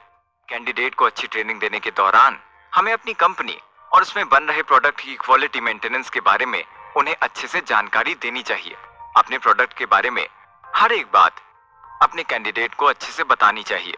ऐसा करने से जब भी वो कैंडिडेट ट्रेनिंग के बाद सच में कंपनी में काम करेंगे तो प्रोडक्ट की क्वालिटी, उसकी लाइफ और कंपनी की मार्केट वैल्यू हमेशा मेंटेन रहेगी। नेटस्केप में काम करते टाइम बेन बाकी कंपनी के लोगों के एग्जिट इंटरव्यू को अच्छे से देखते हैं और ये जानने की कोशिश करते हैं कि लोग हाईटेक कंपनी में जॉब क्यों छोड़ जाते हैं। जॉब छोड़ने की मुख्यतः 2 वजह सामने आती है। पहली, कि वो अपने मैनेजर को पसंद नहीं करते हैं और गाइडेंस की कमी के कारण वो काम नहीं कर पाते। दूसरी, कि उन्हें कंपनी में काम करते हुए कुछ भी नया सीखने को नहीं मिल पा रहा है। इस सिचुएशन को इम्प्रूव करने के लिए ऑन द जॉब ट्रेनिंग एक बहुत अच्छा ऑप्शन होती है। इससे मैनेजर और उनकी टीम अच्छे से समन्वय के साथ काम कर पाती है। बेन बताते हैं कि किसी को जॉब देने से पहले हमें ये देख लेना चाहिए कि उस कैंडिडेट के पास वो पर्टिकुलर जॉब करने के लिए नॉलेज और स्किल्स हैं या नहीं। बेन इस प्रोसेस को फंक्शनल ट्रेनिंग कहते हैं। जो एम्प्लॉय पहले से ही किसी कंपनी में काम कर रहे हैं उनके लिए ये ट्रेनिंग बहुत जरूरी है। इसकी मदद से वो लोग अपने जॉब के बारे में अच्छे से जान पाते हैं और स्मूथली जॉब के फंक्शन के हिसाब से काम करते हैं। फंक्शन ट्रेनिंग के बाद मैनेजमेंट ट्रेनिंग भी उतनी ही जरूरी होती है। अपनी कंपनी में मैनेजर को मैनेजमेंट ट्रेनिंग देने से हम उनके मैनेजमेंट स्किल्स को इम्प्रूव कर सकते हैं और कंपनी में एक पॉजिटिव वर्कफ्लो बनाए रख सकते हैं। अपनी दोनों ट्रेनिंग कंप्लीट करने के बाद एम्प्लॉइज को एक्सपीरियंस और फीडबैक बाकी लोगों के साथ शेयर करना चाहिए, जिससे उनकी ट्रेनिंग स्किल्स दूसरों के थिंकिंग के हिसाब से भी इम्प्रूव हो सके। अपने एम्प्लॉइज को ट्रेनिंग देते वक्त हमें ये हमेशा ध्यान रखना चाहिए कि उन्हें ट्रेनिंग क्यों दे रहे हैं, ये उनके लिए कितना जरूरी है और इस ट्रेनिंग के बाद कंपनी उनसे क्या एक्सपेक्ट कर रही है। अपनी सब बातों को अच्छे से कन्वे करने के बाद मैनेजर और एम्प्लॉय के बीच में कोई भी लैक ऑफ कम्युनिकेशन नहीं होगा, एम्प्लॉइज के बीच में मिसअंडरस्टैंडिंग क्रिएट नहीं होगी और वो अपने काम को अच्छे से करने की जरूरत को भी समझ पाएंगे। चैप्टर के अगले पार्ट में बेन गुड प्रोडक्ट मैनेजर और बैड प्रोडक्ट मैनेजर के डिफरेंस को समझाते हैं। एक स्टार्टअप को इन चीजों के बारे में पूरी नॉलेज होनी चाहिए। अपने एक्सपीरियंस के बेस पर बेन का मानना है एक अच्छा प्रोडक्ट मैनेजर अपनी कंपनी, उसके प्रोडक्ट, मार्केट में हो रहे उतार चढ़ाव पर, कंपटीशन के बारे में सब कुछ जानता और समझता है। मार्केट में आने वाले चेंज, कंपटीशन और कस्टमर एक्सेप्टेंस के हिसाब से अपने प्रोडक्ट को अपनी नॉलेज और कॉन्फिडेंस के साथ इंप्रूव करते हुए कंपनी को आगे बढ़ाता है। एक अच्छा प्रोडक्ट मैनेजर का मतलब होता है कि एक अच्छे प्रोडक्ट का सीईओ होना। एक अच्छा प्रोडक्ट मैनेजर बिना कोई एक्सक्यूज दिए अपने काम को अच्छे से करता है और अपनी की गई गलतियों से सीखते हुए प्रोडक्ट को इम्प्रूव करता रहता है। लेकिन असल में एक प्रोडक्ट मैनेजर अपनी की गई हर गलती पर पर्दा डालने के लिए हमेशा एक एक्सक्यूज के साथ तैयार रहता है, जैसे कंपनी में फंड नहीं है, हमारे इंजीनियर से गलती हो गई, आई एम ओवरवर्क्ड इत्यादि। खराब प्रोडक्ट मैनेजर की वजह से पहले तो प्रोडक्ट की सारी मार्केट खत्म हो जाती है और कंपटीशन कंपनी को ओवरटेक कर लेता है। हर कंपनी अपने आप लॉस में जाने लगती है। एक अच्छा प्रोडक्ट मैनेजर अपना विजन हमेशा क्लियर रखता है और बिना किसी के समझाए अपने काम में आगे बढ़ता है और खुद के साथ साथ कंपनी को भी सक्सेस की ओर लेकर जाता है। और वहीं एक बुरा प्रोडक्ट मैनेजर दूसरों पर निर्भर रहते हुए कोई काम नहीं कर पाता है। एक अच्छा प्रोडक्ट मैनेजर हमेशा अपने काम में डिसिप्लिन रहता है और अपनी वर्क स्टेटस रिपोर्ट हमेशा मेंटेन रखता है, जबकि एक बुरा product manager regular work status report भी नहीं बनाता है और कभी भी कंपनी में डिसिप्लिन नहीं कर पाता है। अब तक हमने कंपनी के एम्प्लॉइज के फायरिंग एंड उससे जुड़े कई पहलुओं को डिस्कस किया है, लेकिन बेन बताते हैं कंपनी में अच्छे एम्प्लॉइज की हायरिंग का कंपनी के सक्सेस में एक इम्पॉर्टेंट रोल होता है। How to hire an employee chapter के अगले पार्ट में हायरिंग से रिलेटेड एंटरप्रेन्योर का एक बड़ा सवाल डिस्कस किया गया है। Is it okay to hire people from friends company, यानी क्या फ्रेंड की कंपनी के एम्प्लॉई को अपनी कंपनी में हायर करना सही है? अपने एक्सपीरियंस के बेस पर बेन कहते हैं हर एक अच्छी टेक्नोलॉजी कंपनी को अच्छे लोगों की जरूरत होती है। हर कंपनी एक अच्छी टीम को बनाने के लिए पैसा और समय दोनों लगाती है। बेन सबसे पूछते हैं कि किसी दोस्त की कंपनी में काम कर रहे लोगों को अपनी कंपनी के लिए हायर करना सही है क्या? इसका जवाब है कि बहुत बड़े और अच्छे सीईओ कभी भी अपने दोस्त की कंपनी को नहीं चूज करते हैं। एक अच्छा सीईओ हमेशा किसी भी इंसान के टैलेंट, उसके हार्ड वर्क और स्किल्स के अनुसार ही अपनी कंपनी में हायर करता है और ऐसा करना बिल्कुल भी गलत नहीं है। बेन एक इंसिडेंट शेयर करते हुए बताते हैं कि एक बार उनकी इंजीनियरिंग टीम का दोस्त मिचेल उनकी फ्रेंड की कंपनी में काम करता था। मिचेल अपनी कंपनी को छोड़कर बेन की कंपनी में जॉब करने के लिए इंटरव्यू देते हैं। फाइनल स्टेप में बेन को पता चलता है कि मिचेल उनकी फ्रेंड की कंपनी में ही काम करते हैं। उस समय बेन सोचते हैं कि क्या उन्हें मिचेल को ये जॉब देनी चाहिए, क्योंकि वो उनकी फ्रेंड की कंपनी में काम करते हैं। बहुत देर सोचने के बाद बेन इस निष्कर्ष पे पहुंचते हैं कि वो मिचेल के पास जॉब लेकर नहीं गए थे। मिचेल खुद उनके दोस्त की कंपनी में जॉब छोड़कर उनके पास इंटरव्यू देने आए थे।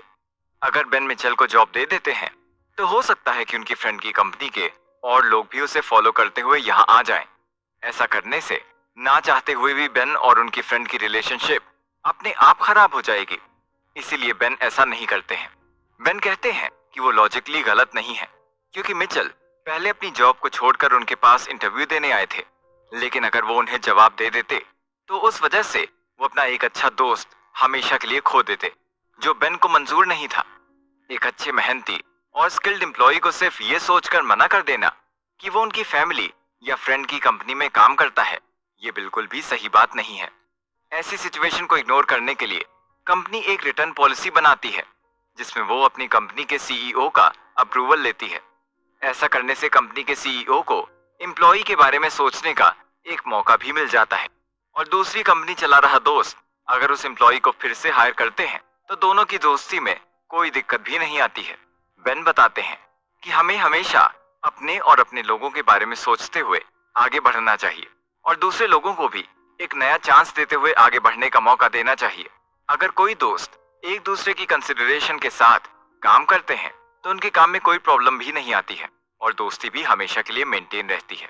अगले पार्ट में बेन एग्जीक्यूटिव्स के इंपॉर्टेंस को समझाते हुए कहते हैं, एक अच्छी मार्केटिंग स्ट्रेटजी और रेवेन्यू टीम की मदद से मार्केट में कंपनी की वैल्यू बढ़ती है और कंपनी ग्रो होना स्टार्ट करती है। तब हमें अपनी कंपनी के एग्जीक्यूटिव्स का महत्व समझ आने लगता है और हमें उसे एनकरेज करना बहुत जरूरी हो जाता है। कभी कभी चीजें कॉम्प्लिकेटेड हो जाती हैं जब बोर्ड ऑफ डायरेक्टर्स अपने बिजनेस को और बड़ा करने के लिए अपनी टीम के लोगों के अलावा नए एम्प्लॉयज रखने की बात कहते हैं। ऐसा करने से कंपनी मार्केट में और अच्छा परफॉर्म करती है और सक्सेसफुल होती है।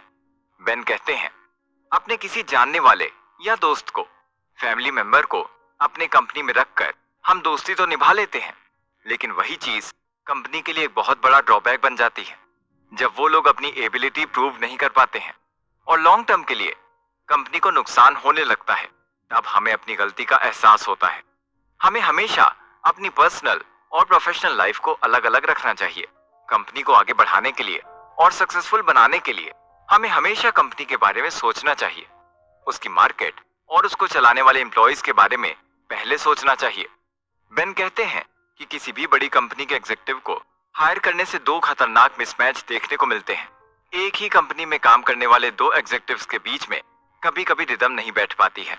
लोगों को एक दूसरे का काम करने का तरीका समझ नहीं आता है और आखिर में लोग एक दूसरे में ही कमियां निकालना शुरू कर देते हैं। कभी कभी कंपनी में साथ काम कर रहे लोगों की स्किल एक दूसरे से मैच नहीं करती। ये भी एक वजह बन जाती है कि लोग एक दूसरे के काम से खुश नहीं होते हैं और डिस्प्यूट क्रिएट हो जाते हैं। ऐसी गलतियों से बचने के दो रास्ते होते हैं। एक, उस मिसमैच होने की प्रॉब्लम को इंटरव्यू के प्रोसेस में देखना और दूसरा, इंटरव्यू लेते समय इंटरोगेशन को सीरियसली लेना। आगे चैप्टर में बेन एक एंटरप्रेन्योर से जुड़े इंपॉर्टेंट क्वेश्चंस डिस्कस करते हैं। चलिए इन सभी क्वेश्चंस को एक एक करके समझते हैं। How will you do in your first month job, यानी पहले महीने में आप क्या करेंगे। बेन बताते हैं, हमें एम्प्लॉयज के काम करने के तरीकों को मॉनिटर करना है, उनकी बात करने में इंटरैक्ट करने की आदत को देखना है और सबसे जरूरी उस कैंडिडेट को ढूंढना है जो काम में नए और इनोवेटिव आइडिया लाकर कंपनी को आगे बढ़ाने के बारे में सोचे। How will you look for difference, यानी खुद के काम में कैसे डिफरेंस देखना है।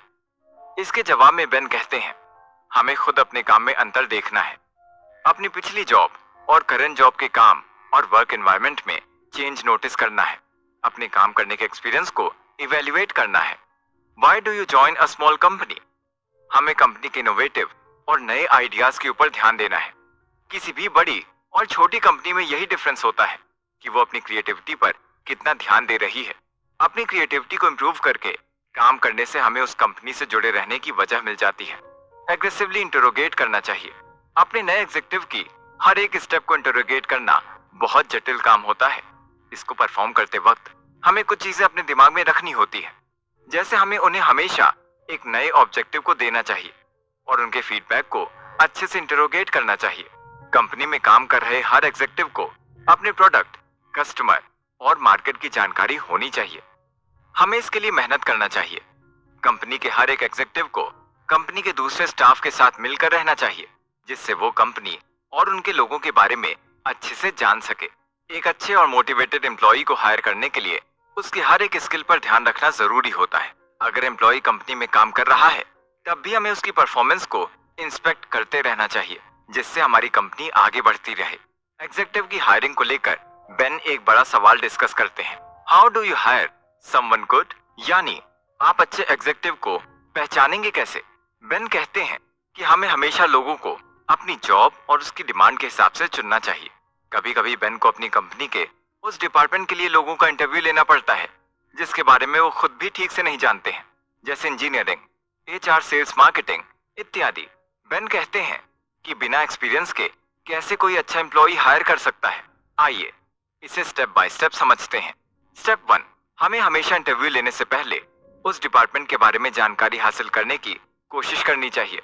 इंटरव्यू लेते समय हमें हाईली एक्टिव और इंफॉर्मेटिव रहना जरूरी होता है। बेन इंटरव्यू लेने के कुछ स्टेप और ट्रिक के बारे में बताते हैं। इंटरव्यू लेते समय हमें हमेशा अपने कंपनी के बोर्ड ऑफ डायरेक्टर्स के डिमांड के बारे में क्लियर होना चाहिए। हमको ये पता होना चाहिए कि हम किस पोजीशन के लिए इंटरव्यू ले रहे हैं और उस पोजीशन के लिए कैसी स्किल्स और नॉलेज की जरूरत है। इसके अलावा हमें हमेशा कैंडिडेट के एटीट्यूड, प्रॉब्लम एनालिटिकल पावर और डिसीजन मेकिंग पावर को टेस्ट करना चाहिए। तीसरा, हमें कैंडिडेट की बिजनेस इंटरेस्ट के बारे में पता करने की कोशिश करनी चाहिए, ताकि अगर किसी कैंडिडेट को जॉब मिले तो हम इसके इंटरेस्ट को इम्प्रूव होता नोटिस कर सकें। स्टेप 2, अपनी कंपनी के लिए सही एग्जीक्यूटिव ढूंढने के लिए हमें हमेशा अपनी नॉलेज का इस्तेमाल करना चाहिए। बेन एक ऐसे प्रोसेस के बारे में बताते हैं जिसे वो खुद हायरिंग करने के टाइम पर यूज करते हैं। पहला, हमें इंटरव्यू लेने से पहले ये लिख लेना चाहिए कि हम अपने कैंडिडेट में कौन सी स्किल्स और कैपेबिलिटी को ढूंढ रहे हैं और हम इस जॉब के अकॉर्डिंग उनकी कौन सी वीकनेस को टॉलरेट करने को तैयार हैं। दूसरा, इंटरव्यू करते समय हमें कौन कौन से सवाल पूछने हैं उसकी एक लिस्ट बना लेनी चाहिए, जिससे हमें कैंडिडेट के बारे में और जानकारी मिल सके और हमारे लिए ये तय करना आसान हो जाए कि सामने बैठा हुआ कैंडिडेट जॉब के क्राइटेरिया में फिट बैठ रहा है या नहीं। तीसरा, हमें हमेशा इंटरव्यू एक टीम में लेना चाहिए। ऐसा करने से इंटरव्यू के बाद टीम के लोग अपने थॉट एक दूसरे के साथ शेयर करके कंपनी और जॉब के लिए बेस्ट एम्प्लॉय को चूज कर सकते हैं। लास्ट होता है कि हमें फाइनल कैंडिडेट के सारे रेफरेंस को अच्छी तरह से चेक करना चाहिए। रेफरेंस चेक करने से हम कैंडिडेट को लेकर और कॉन्फिडेंट और ट्रस्टेड फील करने लगते हैं। स्टेप 3, बेन कहते हैं कि इंटरव्यू के सारे प्रोसेस कंप्लीट हो जाने पर अपने हर टीम से समझने के बाद उस कैंडिडेट को हायर करने का डिसीजन हमेशा इंडिविजुअल और सोलो होना चाहिए। अकेले डिसीजन लेने से एक अच्छा डिसीजन लेने की पावर और क्वालिटी दोनों मेंटेन होती है। अगले एपिसोड में हम कंपनी के अंदर होने वाले मिसअंडरस्टैंडिंग और बेन के पर्सनल एक्सपीरियंस के बेस पर उन कंफ्यूजन्स को दूर करने के तरीकों को डिस्कस करेंगे, तो बने रहें हमारे साथ। मिसअंडरस्टैंडिंग इन कंपनी। बेन कंपनी में हो रही मिसअंडरस्टैंडिंग के बारे में बताते हुए कहते हैं कि चाहे वो क्लाउड कंपनी में काम कर रहे हों, ऑप्सवेयर में या नेटस्केप में, हमेशा उनके और एम्प्लॉइज के बीच में मिसअंडरस्टैंडिंग होने के कारण बहुत गड़बड़ियां हो जाती थी। वो अपने मैनेजर को कुछ कहते, उनके मैनेजर उनकी बात का कुछ अलग ही मतलब निकाल लेते और चीजें सही होने के बावजूद भी गलत हो जाती थी। बेन एक इंसिडेंट शेयर करते हुए बताते हैं कि जब वो अपनी कंपनी को मैट्रिक्स के जरिए प्रोडक्ट को इम्प्रूव करने और कस्टमर की अपेक्षाओं को पूरा करने का ऑर्डर देते, तो उनके सारे वर्कर्स मैट्रिक पर ध्यान देते हुए अपना काम करने लगते। बाद में बेन देखते हैं कि उनके एम्प्लॉय उनकी बातों से ज्यादा मैट्रिक्स पर ध्यान देते हुए काम करने लगे और एक डिस्ट्रैक्टेड प्रोडक्ट बना दिया। बेन कहते हैं कि अगर हमें अपनी क्वांटिटी गोल को अचीव करना है तो अपनी क्वालिटी के साथ थोड़ा सा कंप्रोमाइज करना ही पड़ेगा। बेन कहते हैं कि मैनेजर और एम्प्लॉय में मिसअंडरस्टैंडिंग क्रिएट होना कोई बड़ी बात नहीं है। हमें ऐसी सिचुएशन को इग्नोर करने के लिए एक गुड कम्युनिकेशन कल्चर को फॉलो करना चाहिए। हमें अपनी चीजों को कहने के बाद या एम्प्लॉयज को कुछ काम सौंपने के बाद उनका फीडबैक लेना चाहिए, क्योंकि हमारे हर एम्प्लॉय का सोचने का तरीका अलग होता है। बेन बताते हैं कि कभी कभी हमको एक जॉब पोजीशन के लिए 2 कैंडिडेट मिल जाते हैं, पहला अनुभवी कैंडिडेट और दूसरा अपनी फील्ड में कम अनुभव के साथ मेहनती कैंडिडेट, और हम दोनों ही लोगों को अपनी कंपनी के एक पोजीशन पर रखना चाहते हैं, तो इसे वो पुट इन वन बॉक्स बोलते हैं। अपनी लॉन्ग टर्म मुसीबत को हल करने के लिए हम शॉर्ट टर्म में दोनों को अपनी कंपनी में रख लेते हैं, लेकिन बाद में वो लॉन्ग टर्म के लिए प्रॉब्लम क्रिएट करने लगता है। धीरे धीरे टीम में डिफरेंसेस और मिसअंडरस्टैंडिंग क्रिएट होती है और कंपनी का डाउनफॉल शुरू होने लगता है। बेन कहते हैं कि जब लोगों को करंट जॉब करते हुए एक अच्छा ऑफर मिलता है, तो लोग अपने बेस्ट फ्रेंड से डिस्कस करते हुए अपनी करंट स्टेटस और मिल रहे ऑफर को इवेल्युएट करते हैं, सारे डिफरेंस को नोटिस करते हैं और नई कंपनी को ज्वाइन कर लेते हैं। बेन कहते हैं कि हमें अपनी कंपनी के हर एक एम्प्लॉय की परफॉर्मेंस असेसमेंट पर ध्यान देना चाहिए, उनके हर एक असाइनमेंट पर उनके फीडबैक लेने चाहिए। ऐसा करने से फ्यूचर में हम स्किलफुल और केपेबल एम्प्लॉय और उनकी नॉलेज के हिसाब से प्रमोट या फायर करने में बहुत ज्यादा हेल्प ले सकते हैं। बेन बताते हैं कि टेक्नोलॉजी इंडस्ट्री में हर कोई समझता है कि वो सबसे बढ़िया है, फिर भी कोई किसी दूसरे के साथ में काम नहीं करना चाहता। हर किसी को ये लगता है कि इस डिपार्टमेंट में एम्प्लॉय कोई जरूरतों को नहीं समझ पाएगा और उनके हिसाब से एम्प्लॉयर्स को हायर नहीं कर पाएगा। बेन कहते हैं कि अच्छी क्वालिटी का ऑर्गेनाइजेशन कभी भी एक गुड क्वालिटी का प्रोडक्ट बनाने का एश्योरेंस नहीं दे सकता है, लेकिन ये बता सकता है कि प्रोडक्ट की क्वालिटी कब खराब हो सकती है। और बिल्कुल ऐसा ही कंपनी के एचआर डिपार्टमेंट में भी होता है। बेन बताते हैं कि एम्प्लॉय लाइफ साइकिल के जरिए मैनेजमेंट क्वालिटी एश्योरेंस को तय करना सबसे आसान तरीका होता है। एक अच्छा एचआर ऑर्गेनाइजेशन मैनेजमेंट टीम को सपोर्ट और इम्प्रूव करने में बहुत हेल्प करता है। आगे बेन एचआर के पर्सपेक्टिव के कुछ सवाल बताते हैं जिन्हें इंटरव्यू के दौरान ध्यान देना चाहिए, जैसे हमारी जॉब पोजीशन की रिक्वायरमेंट और जिम्मेदारियां क्या हैं, हम अपने एम्प्लॉयज में क्या देखना चाह रहे हैं, या आपकी कंपनी के एम्प्लॉय आपका प्रोडक्ट बेचने के लिए सही काम कर रहे हैं, क्या सारे कैंडिडेट समय पर आते हैं, एम्प्लॉयज क्यों काम छोड़ देते हैं, या एम्प्लॉयज काम पर आने के लिए क्यों एक्साइटेड होते हैं। कंपनी के अंदर कई टाइप्स के कंसर्न होते हैं। बेन बताते हैं प्रोफेशनल एनवायरनमेंट को स्टैब्लिश रखने के लिए कंपनी को पॉलिटिक्स से दूर रखना होगा। इन्हीं टॉपिक्स की डिटेल डिस्कशन हम अगले एपिसोड में करने वाले हैं, तो बने रहे हमारे साथ। Concerning the going concern, cloud और ऑप्सवेयर में काम करते समय बेन को अपनी कंपनी के एम्प्लॉयज की बहुत सारी कंप्लेंट को हैंडल करना पड़ता था। बेन देख रहे थे कि कुछ कंपनी की वजह से उनकी कंपनी का प्रोफेशनल एनवायरनमेंट एकदम खराब हो रहा था। जब प्रॉब्लम ज्यादा बढ़ने लगी तो बेन बहुत ज्यादा फ्रस्ट्रेटेड हो गए और उन कंप्लेंट को सॉल्व करने के लिए एक सॉलिड स्टेप उठाने के बारे में सोचने लगे। अब चलिए हम अपने मेन टॉपिक पर आते हैं कि कंपनी में पॉलिटिक्स को मिनिमाइज कैसे करें। बेन बताते हैं कि कभी कभी ऑर्गेनाइजेशन या कंपनी में एम्प्लॉयज अपने कंट्रीब्यूशन से ज्यादा अपना पर्सनल एजेंडा चलाने लगते हैं। बेन इसे ही पॉलिटिक्स कहते हैं। दुनिया में और भी तरह की पॉलिटिक्स है, लेकिन इस पॉलिटिक्स से दूसरे लोगों को बहुत ज्यादा नुकसान पहुंचता है। बेन बताते हैं कि कभी कभी कंपनी के सीईओ अनजाने में इस पॉलिटिक्स को एनकरेज और मोटिवेट करते हैं। इसका एक सिंपल सा एग्जांपल है एग्जीक्यूटिव कंपनसेशन। जब एक एम्प्लॉय सीईओ के पास आकर अपने कॉम्पेंसेशन या सैलरी इंक्रीज करने को बोलता है और कहता है कि उन्हें दूसरी कंपनी के हिसाब से कम पैसे मिल रहे हैं, तब हमको ये लगता है कि उस एम्प्लॉय के पास बाहर मार्केट के और अच्छे ऑफर हैं, जिसकी वजह से हम उसकी कॉम्पेंसेशन को बढ़ा देते हैं। ये सब सुनने में सही लगता है, लेकिन कहीं ना कहीं गलती से हमने पॉलिटिकल बिहेवियर को बढ़ावा दिया है। इसी बात पर बेन कुछ पॉइंट बताते हैं कि ऐसा देखकर बाकी के एम्प्लॉयज भी अपने कॉम्पेंसेशन को बढ़ाने की मांग करने लगेंगे। अगर हम सबके कॉम्पेंसेशन बढ़ाते तो उनकी कंपनी में एम्प्लॉय का mindset first come first served वाला हो जाएगा। किसी भी कंपनी से पॉलिटिक्स को हटाना बहुत ही इम्पॉसिबल साउंड करता है। इससे निपटने का सबसे अच्छा तरीका होता है कि एक अच्छी मैनेजमेंट प्रैक्टिस करवाना, जैसे लोगों को ओपन माइंडेड बनाना और एम्प्लॉय के डेवलपमेंट को एनकरेज करना।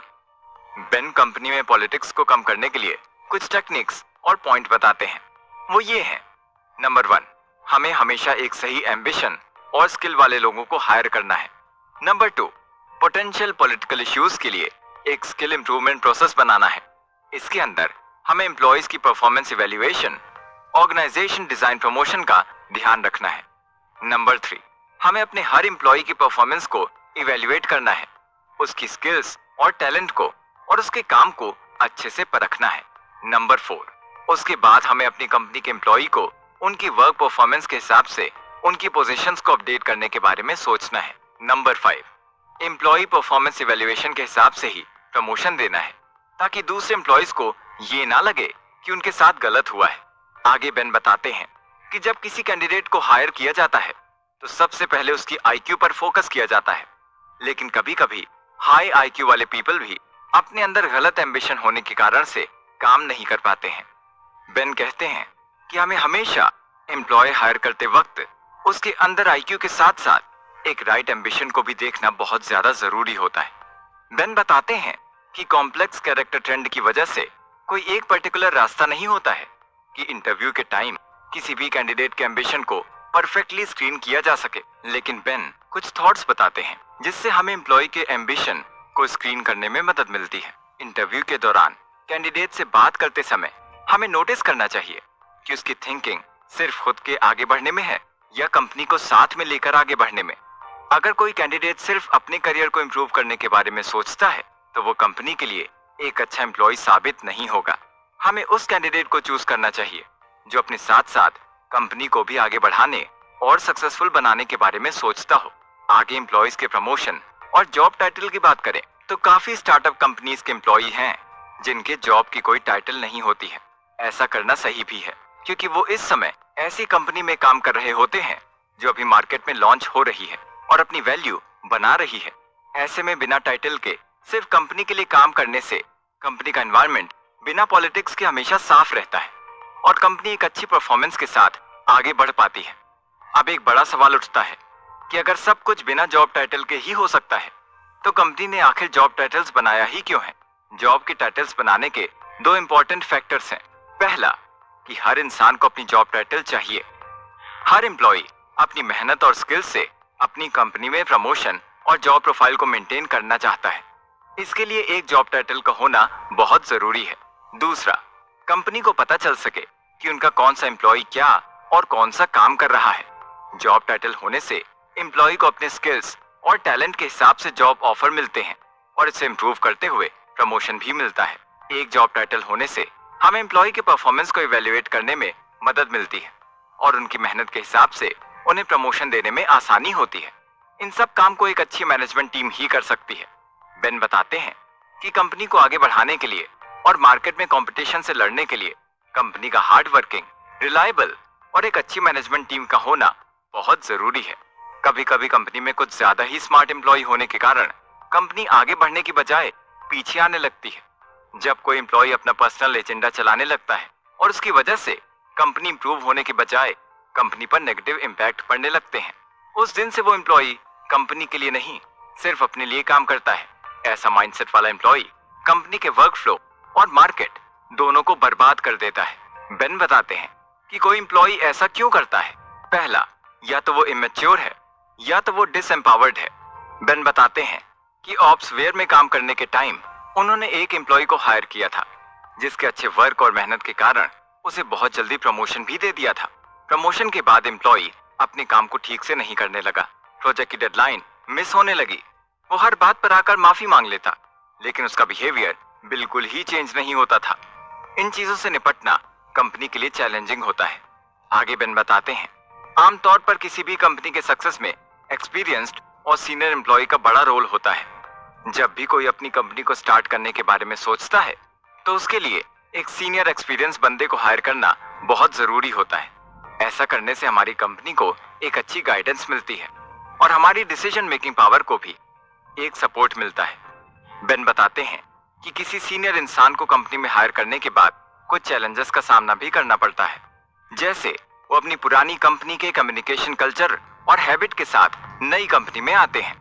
उनको इंडस्ट्री के बारे में सब कुछ पहले से ही पता होने के कारण वर्क फ्लो में पॉलिटिक्स का चांस थोड़ा सा बढ़ जाता है। उनको हम लोगों से ज्यादा मार्केट की और जॉब की नॉलेज होती है जो कभी कभी हमारे ऊपर नेगेटिव इम्पैक्ट भी डाल सकती है। हमें अपनी कंपनी की टीम को ना सिर्फ एक गोल अचीवर बनाना है बल्कि उसे ऑलराउंडर भी बनाना है। उनकी परफॉर्मेंस को हमें कुछ एरियाज में डिवाइड करना है, हमें एक ऑब्जेक्टिव सेट करना है और एम्प्लॉइज को उसे अचीव करने की डायरेक्शन में आगे बढ़ने के लिए मोटिवेट करना है। हमें एकजुट होकर हमेशा अपने टीम मेंबर के साथ मिलकर काम करना है, उनको सपोर्ट करना है और एक गुड कम्युनिकेशन कल्चर को फॉलो करना है। बेन बताते हैं कि अपनी स्टार्टअप कंपनी के लिए सीनियर लोगों को हायर करने का मतलब है कि हमने अपनी आत्मा उनको बेच दी है। अगर हम चीजों पर सही से केयरफुली नजर नहीं रखेंगे तो अंत में अपनी आत्मा और अपनी कंपनी को बचा पाना बहुत मुश्किल हो जाएगा। अब इसके अलावा अगर सीईओ की रिस्पॉन्सिबिलिटी की बात की जाए तो बेन के हिसाब से किसी भी कंपनी के सीईओ के पास एक इम्पॉर्टेंट ऑपरेशनल रिस्पॉन्सिबिलिटी होती है कि उनकी कंपनी में कम्युनिकेशन कल्चर अच्छे से बना रहे। वो कहते हैं कि अपनी कंपनी की कम्युनिकेशन कल्चर को मेंटेन रखने के लिए एक के बाद एक मीटिंग करके अपने एम्प्लॉइज की दिक्कत को जानना, उसे क्लियर करना बहुत जरूरी होता है। ऐसे फ्री माइंड मीटिंग करने से एम्प्लॉय अपने इश्यूज, आइडियाज और इनोवेशंस को बाहर निकालते हैं जिसके जरिए हम लोगों को उनके इश्यू सॉल्व करते हुए कंपनी के एनवायरनमेंट को मेंटेन रखने में बहुत हेल्प मिलती है। बेन इन मीटिंग में कुछ खास क्वेश्चंस पूछते हैं। क्या उनके एम्प्लॉय यहाँ पर काम करने से खुश हैं? वो अपनी लाइफ में किसे एडमायर करते हैं? उनकी कंपनी अच्छी परफॉर्म कर रही है या नहीं? कंपनी के प्रोडक्ट या फिर उसके मैनेजमेंट में क्या इंप्रूवमेंट की जरूरत है? ऐसा करने से हर एम्प्लॉय के बीच में एक अच्छा आइडिया निकल कर आता है और अगर कोई प्रॉब्लम आती है तो उसे सॉल्व करने में मदद भी मिलती है। चलिए अब कंपनी के कल्चर पर बात कर लेते हैं। किसी भी कंपनी के कल्चर का अच्छा होना क्यों जरूरी है। बेन का मानना है कि किसी भी कंपनी में एक अच्छा कल्चर होने से कंपनी का वर्क इन परमिट हमेशा बढ़िया रहता है और मार्केट में उसकी वैल्यू इंक्रीज होती है। बेन कहते हैं कि एक वर्ल्ड क्लास कल्चर को फॉलो करने वाली कंपनी भी कभी कभी बैंकरप्ट हो जाती है। उनका मानना है कि कल्चर कंपनी को नहीं बनाता है, लेकिन किसी भी कंपनी में एक अच्छे कल्चर का होना बहुत जरूरी है। उसके लिए बेन ने 3 रीजंस बताए हैं। पहला, एक अच्छा कल्चर होने से एम्प्लॉय को उनके गोल को अचीव करने में एक मोटिवेशन मिलती है। जब कंपनी ग्रो करती है तो एक अच्छा कल्चर उनके की वैल्यू इंप्रूव करता है और एक अच्छा प्लेस ऑफ वर्क क्रिएट होता है। सबसे जरूरी है कि अगर किसी कंपनी का कल्चर अच्छा नहीं होगा तो लोग वहां पर काम करना पसंद भी नहीं करेंगे। बेन बताते हैं कि जब वो कंपनी के कल्चर की बात करते हैं तो उनका मतलब होता है उन इम्पोर्टेंट एक्टिविटीज को करना जो कि उनकी कंपनी के वैल्यू और एम्प्लॉय की सेटिस्फेक्शन के लिए जरूरी होता है। बेन बताते हैं कि जब भी हम अपनी कंपनी के कल्चर को इम्प्लीमेंट करें तो हमें ये ध्यान रखना चाहिए कि हम कल्चर को अपने एम्प्लॉय के बिहेवियर के हिसाब से डिजाइन करें। ऐसा करने से हमें एक अच्छा वर्क फ्लो मिलता है। हमें स्मॉल कल्चर को फॉलो करना है जिसमें हमें अपने और अपने लार्ज एम्प्लॉयज बिहेवियर को लंबे समय तक काम करने के लिए मोटिवेशन मिलती रहे। हमें अपनी कंपनी के बारे में जानकर उसके वर्क कल्चर को डिजाइन करना चाहिए। बेन बताते हैं कि अगर हम एक इम्पोर्टेंट कंपनी बनाना चाहते हैं तो हमें कुछ इम्पोर्टेंट पॉइंट्स को हमेशा याद रखना चाहिए। किसी भी कंपनी को स्टार्ट करने से पहले हमें कंपनी के स्केलिंग आर्ट को सीखना बहुत जरूरी होता है। बेन कंपनी के स्पेलिंग के लिए 2 एडवाइस देते हैं। पहला, एक मेंटर चूज कर लेना और दूसरा, किसी एग्जीक्यूटिव को ढूंढना जो स्केलिंग करना पहले से ही जानता हो। जब कोई ऑर्गेनाइजेशन अपने काम में सक्सेसफुल होकर ग्रो करने लगती है तब जो चीजें पहले जितनी आसान होती थी वही चीजें अब थोड़ी मुश्किल होने लगती हैं। एक बढ़ती हुई कंपनी को नए चैलेंजेस को फेस करना होता है जो कि है कम्युनिकेशन, कॉमन नॉलेज और डिसीजन मेकिंग। अगर हम लोग कंपनी को एक अच्छे तरीके से स्केल करेंगे तो हमें और हमारे एम्प्लॉयज को आगे बढ़ने के लिए एक अच्छी गाइडेंस और मोटिवेशन मिलेगी। आने वाले चैलेंज से निपटने के लिए हमें स्केल टेक्निक के स्पेशलाइजेशन को पहले से ही अपने साथ रखना चाहिए जो हमारी ह्यूमन ऑर्गेनाइजेशन स्केलिंग में मदद करता है, जिससे आने वाले चैलेंज और मुश्किल कम हो जाती है। हमें अपनी कंपनी में बेस्ट कम्युनिकेशन कल्चर को फॉलो करना है जिससे हम अपनी कंपनी में मिसअंडरस्टैंडिंग को कम कर सकें। एक अच्छी कंपनी को डिजाइन करने के लिए हमें कुछ पॉइंट्स को कंसिडर करना है, जैसे हमें अपनी कंपनी और उसके प्रोडक्ट के बारे में पूरी जानकारी रखनी है। हमें ये डिसाइड करना है कि कौन एम्प्लॉय कौन से ग्रुप को मैनेज करने में इफेक्टिव रिजल्ट देगा। हमें अपनी कंपनी के कम्युनिकेशन कल्चर और डिसीजन पर ज्यादा फोकस करना है। अपनी कंपनी की एक अच्छी स्केलिंग करने से फ्यूचर में आने वाले प्रॉब्लम्स और चैलेंजेस कम करने में हेल्प मिलती है। डिसीजन पावर और कम्युनिकेशन कल्चर भी इम्प्रूव होता है। एक अच्छे सीईओ होने के लिए अपनी टीम के हर एक मेंबर को टाइम टू टाइम इवेल्युएट करते रहना है। बेन मेंबर्स को कंपनी के हिसाब से इवेल्युएट करने के कुछ पॉइंट्स बताते हैं। हमें अपने मेंबर्स में ये देखना है कि क्या वो हमारे वर्क से कुछ सीख पा रहे हैं और उनके स्किल्स और टैलेंट इंप्रूव हो रहे हैं क्या। हमें अपना डिसीजन पहले की जजमेंट पर नहीं, मेंबर की परफॉर्मेंस इवेल्युएशन रिपोर्ट के हिसाब से लेना चाहिए। हमें अपने माइंड को क्लियर रखकर अपने मेंबर्स की परफॉर्मेंस को इवेल्युएट करना है और अपनी कंपनी के फ्यूचर नीड्स को देखते हुए ही अपना डिसीजन लेना है। ऐसा करने से हम अपनी कंपनी के बेस्ट एम्प्लॉय को उनके स्किल और टैलेंट के लिए मोटिवेट कर पाएंगे और अपनी कंपनी को फ्यूचर में सक्सेस और मार्केट वैल्यू बढ़ाने में भी हेल्प कर पाएंगे। अगले एपिसोड में हम एक अच्छे सीईओ की रिस्पॉन्सिबिलिटी को समझेंगे। साथ ही हम ये भी जानेंगे कि बेन कैसे सीईओ के पोस्ट पर अपनी जिम्मेदारी निभाते हैं। मुसीबत में भी किस तरह वो अपनी डिसीजन मेकिंग स्किल्स से कंपनी के लिए बेस्ट फैसले करते हैं। तो आइए चलते हैं नेक्स्ट एपिसोड की ओर। How to lead even when you don't know where you are going. CEO skill के बारे में बात करते हुए बेन बताते हैं कि उन्होंने सीईओ बनने के दौरान अपने साइकोलॉजी को मेंटेन और मैनेज करने की डिफिकल्ट स्किल सीखी थी। बेन बताते हैं कि सीईओ का काम कोई पहले से ही नहीं सीख लेता है। हम लोग सीईओ के काम को सीईओ बनने के टाइम पर ही सीखते हैं। कोर्स की तर्ज पर मैनेजमेंट ट्रेनिंग की तरह सीईओ बनने के काम को सीखने के लिए कोई ट्रेनिंग नहीं होती। हमें अपने सारे काम, स्किल्स और टैलेंट को सीईओ बनने के दौरान ही इम्प्रूव करना होता है। हर काम के लिए लोग सीईओ को ही जिम्मेदार मानते हैं, जब भी कंपनी कोई प्रॉब्लम फेस करती है या एम्प्लॉय में कोई डिस्प्यूट क्रिएट होते हैं, तो लोग सीईओ के मेंटल प्रेशर को कम करने के बजाय उनके जख्मों पर नमक छिड़कने का काम करते हैं और बोलते हैं कि सारी गलती सीईओ की थी, जिसकी वजह से माइंड शांत होने के बजाय और ज्यादा खराब हो जाता है। बेन बताते हैं कि जैसे हम लोग अपने काम में गलत हो जाने के कारण कोई बहाना बना देते हैं, किसी और को ब्लेम कर देते हैं कि हमारी तबीयत ठीक नहीं थी, प्रोडक्ट की क्वालिटी अच्छी नहीं थी, लेकिन सीईओ ऐसा नहीं कर सकते हैं। कंपनी में चाहे काम बुरा हो या अच्छा, सारा ब्लेम एक सीईओ को ही लेना पड़ता है। अगर कंपनी मार्केट में अच्छा परफॉर्म कर रही है, रेवेन्यू ला रही है और कंपनी के एम्प्लॉइज खुश हैं, तो ठीक है। अगर कंपनी में छोटी सी गलती हो जाए तो सारा फॉल्ट सीईओ का ही होता है। बेन बताते हैं कि ये एक ऐसी जॉब होती है जिसमें आपको कोई सपोर्ट नहीं करता है। आपको अपनी मेंटल हालत से लड़ते हुए चीजों को संभालना होता है और इसमें गलती करने के चांसेस भी कम से कम रखने होते हैं, क्योंकि एक सीईओ की छोटी सी गलती से कंपनी को बहुत बड़ा नुकसान हो सकता है। बेन कहते हैं कि सीईओ बनना बहुत आसान काम नहीं है। हमारा माइंड हर वक्त टेंशन में रहता है। चारों तरफ से मुसीबत आने के कारण हमारा मन सब कुछ छोड़ छाड़ के भाग जाने का करता है, लेकिन हमें अपने मन को शांत रखना है और चीजों से सीखते हुए अपने टैलेंट को इम्प्रूव करना है। एक अच्छे सीईओ को चलिए एक एग्जाम्पल से समझते हैं। बेन अपने बच्चों की कहानी सुनाते हुए एक हीरो और एक कावर्ड में अंतर बताते हैं।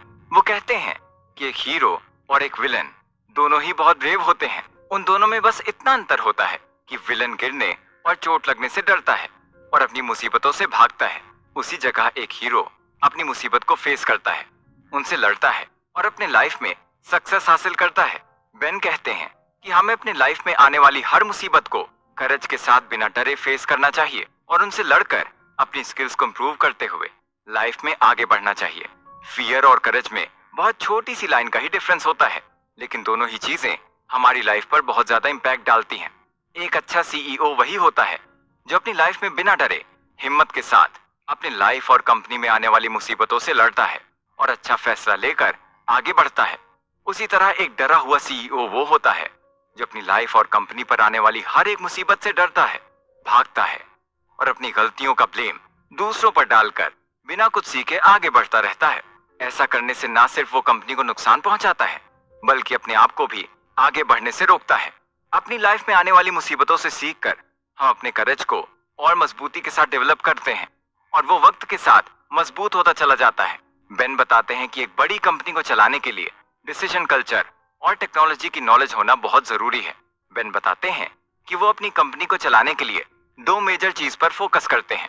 पहला, ये जानना कि हमारे पास किस तरह की नॉलेज अवेलेबल है और दूसरा, हम उस नॉलेज का फायदा उठाकर कैसे आगे बढ़ सकते हैं। बेन कहते हैं कि कभी कभी सीईओ अपने काम में बोर हो जाते हैं। उन्हें कंपनी के performance management, training, accountability, goal setting जैसे कामों में कोई दिलचस्पी नहीं रहती। इसका रिजल्ट जाता है कि कंपनी में डिस्प्यूट आने लगते हैं और लास्ट में सीईओ की जगह कोई दूसरा इंसान ले लेता है। बेन कहते हैं कि हर कंपनी में डिस्प्यूट क्रिएट होते हैं और जरूरी नहीं कि हर डिस्प्यूट का सोल्यूशन हो। हमें हमेशा समय के साथ आगे बढ़ना चाहिए और अपने आसपास के एनवायरनमेंट के हिसाब से खुद को बदलना चाहिए। बेन बताते हैं कि लोगों को लगता है कि जो सीईओ होते हैं वो अच्छा सीईओ बनने की क्वालिटी के साथ पैदा होते हैं, लेकिन उनका मानना है कि एक अच्छा सीईओ अपने काम में गलती करता है और उस गलती से सीखते हुए खुद की स्किल्स और टैलेंट को इम्प्रूव करता है। एक अच्छा सीईओ वही है जो बिजनेस को लंबा चलाकर सक्सेस दिलाने के बारे में सोचता है। अब बेन ऑब्सवेयर कंपनी के सेल के बारे में बात करते हैं। अगले एपिसोड में हम इसकी चर्चा विस्तार से करेंगे, तो बने रहें हमारे साथ। The first rule of entrepreneurship, there are no rules. जब बेन ने ऑब्सवेयर को बेचने का काम शुरू किया तो उनके शेयर्स को खरीदने के लिए एचपी और बीएमसी ने बोली लगाई। बीएमसी ने $14.05 की और एचपी ने $14.25 की बोली लगाई, लेकिन बीएमसी ने कंपनी के सीए क्लॉज में कुछ डिफरेंसेस देखे, जिससे सीए द्वारा बनाई गई नई पॉलिसीज को अपडेट करने के लिए भी कस्टमर्स को चार्ज देना होगा। इस सीए क्लॉज को एक्सप्लेन करने के दो तरीके हो सकते हैं। पहला, या तो ये बोला जाए कि ऐसा सीए की गलती की वजह से हुआ, और दूसरा, ये मान लिया जाए कि भविष्य में इसको इम्प्लीमेंट किया जाएगा। इसको ऑडिट करने का काम पहले ऑब्सवेयर के EY पार्टनर डेव प्राइस को दिया गया और उन्होंने राजस्व को आगे ले जाने की सलाह दी, लेकिन बीएमसी के EY पार्टनर ने इसके विपरीत निष्कर्ष निकाला। लास्ट में पॉलिसी में अमेंडमेंट के बाद भी बीएमसी ने बेन के साथ अपनी डील को कैंसिल कर दिया। बेन ने एचपी के $14.50 पर शेयर के ऑफर को एक्सेप्ट किया और एचपी को अपनी कंपनी बेच दी। एक बार ऑथर बेन की कंपनी के सॉफ्टवेयर इंजीनियर बताते हैं कि उनकी कंपनी के प्रोडक्ट में कुछ दिक्कत है, जिसको सही करने के लिए उन्हें 3 महीने का समय लगेगा। बेन उनकी बात मान जाते हैं और उन्हें प्रोडक्ट ठीक करने के लिए 3 महीने का समय दे देते हैं। इंजीनियर को प्रोडक्ट में सही करने के लिए 9 महीने का समय लग जाता है। बेन देखते हैं कि उनका प्रोडक्ट सही तो हो गया है, लेकिन उसके लिए जो इंजीनियर ने 3 महीने की कमिटमेंट की थी वो पूरी नहीं हो पाई। बेन कहते हैं कि किसी भी कंपनी को चलाने के लिए कमिटमेंट का पूरा होना बहुत जरूरी है और उससे भी ज्यादा जरूरी है कि उस कमिटमेंट को पूरा करने के लिए एफर्ट करना। वो कहते हैं कि दुनिया की वर्ल्ड क्लास कंपनी एक सक्सेसफुल इसलिए हो पाती है क्योंकि उसमें वर्ल्ड क्लास बेस्ट एफर्ट देने वाले एम्प्लॉइज होते हैं। किसी भी कंपनी को सक्सेसफुल बनाने के पीछे उस कंपनी के एम्प्लॉय का हार्ड वर्क और एफर्ट होता है। एक कंपनी को लंबे समय तक सक्सेसफुली चलाने के लिए हमें अपने काम में कमिटमेंट को रखना बहुत जरूरी है और उस कमिटमेंट को पूरा करने के लिए एफर्ट करते रहना उससे ज्यादा जरूरी है। हमें हमेशा अपने काम को डेडलाइन के अंदर पूरा करने की कोशिश करनी चाहिए, जिस वजह से हमारी कमिटमेंट भी पूरी हो जाती है और हमारे एफर्ट के लिए लोगों से अप्रिसिएशन भी मिलता है।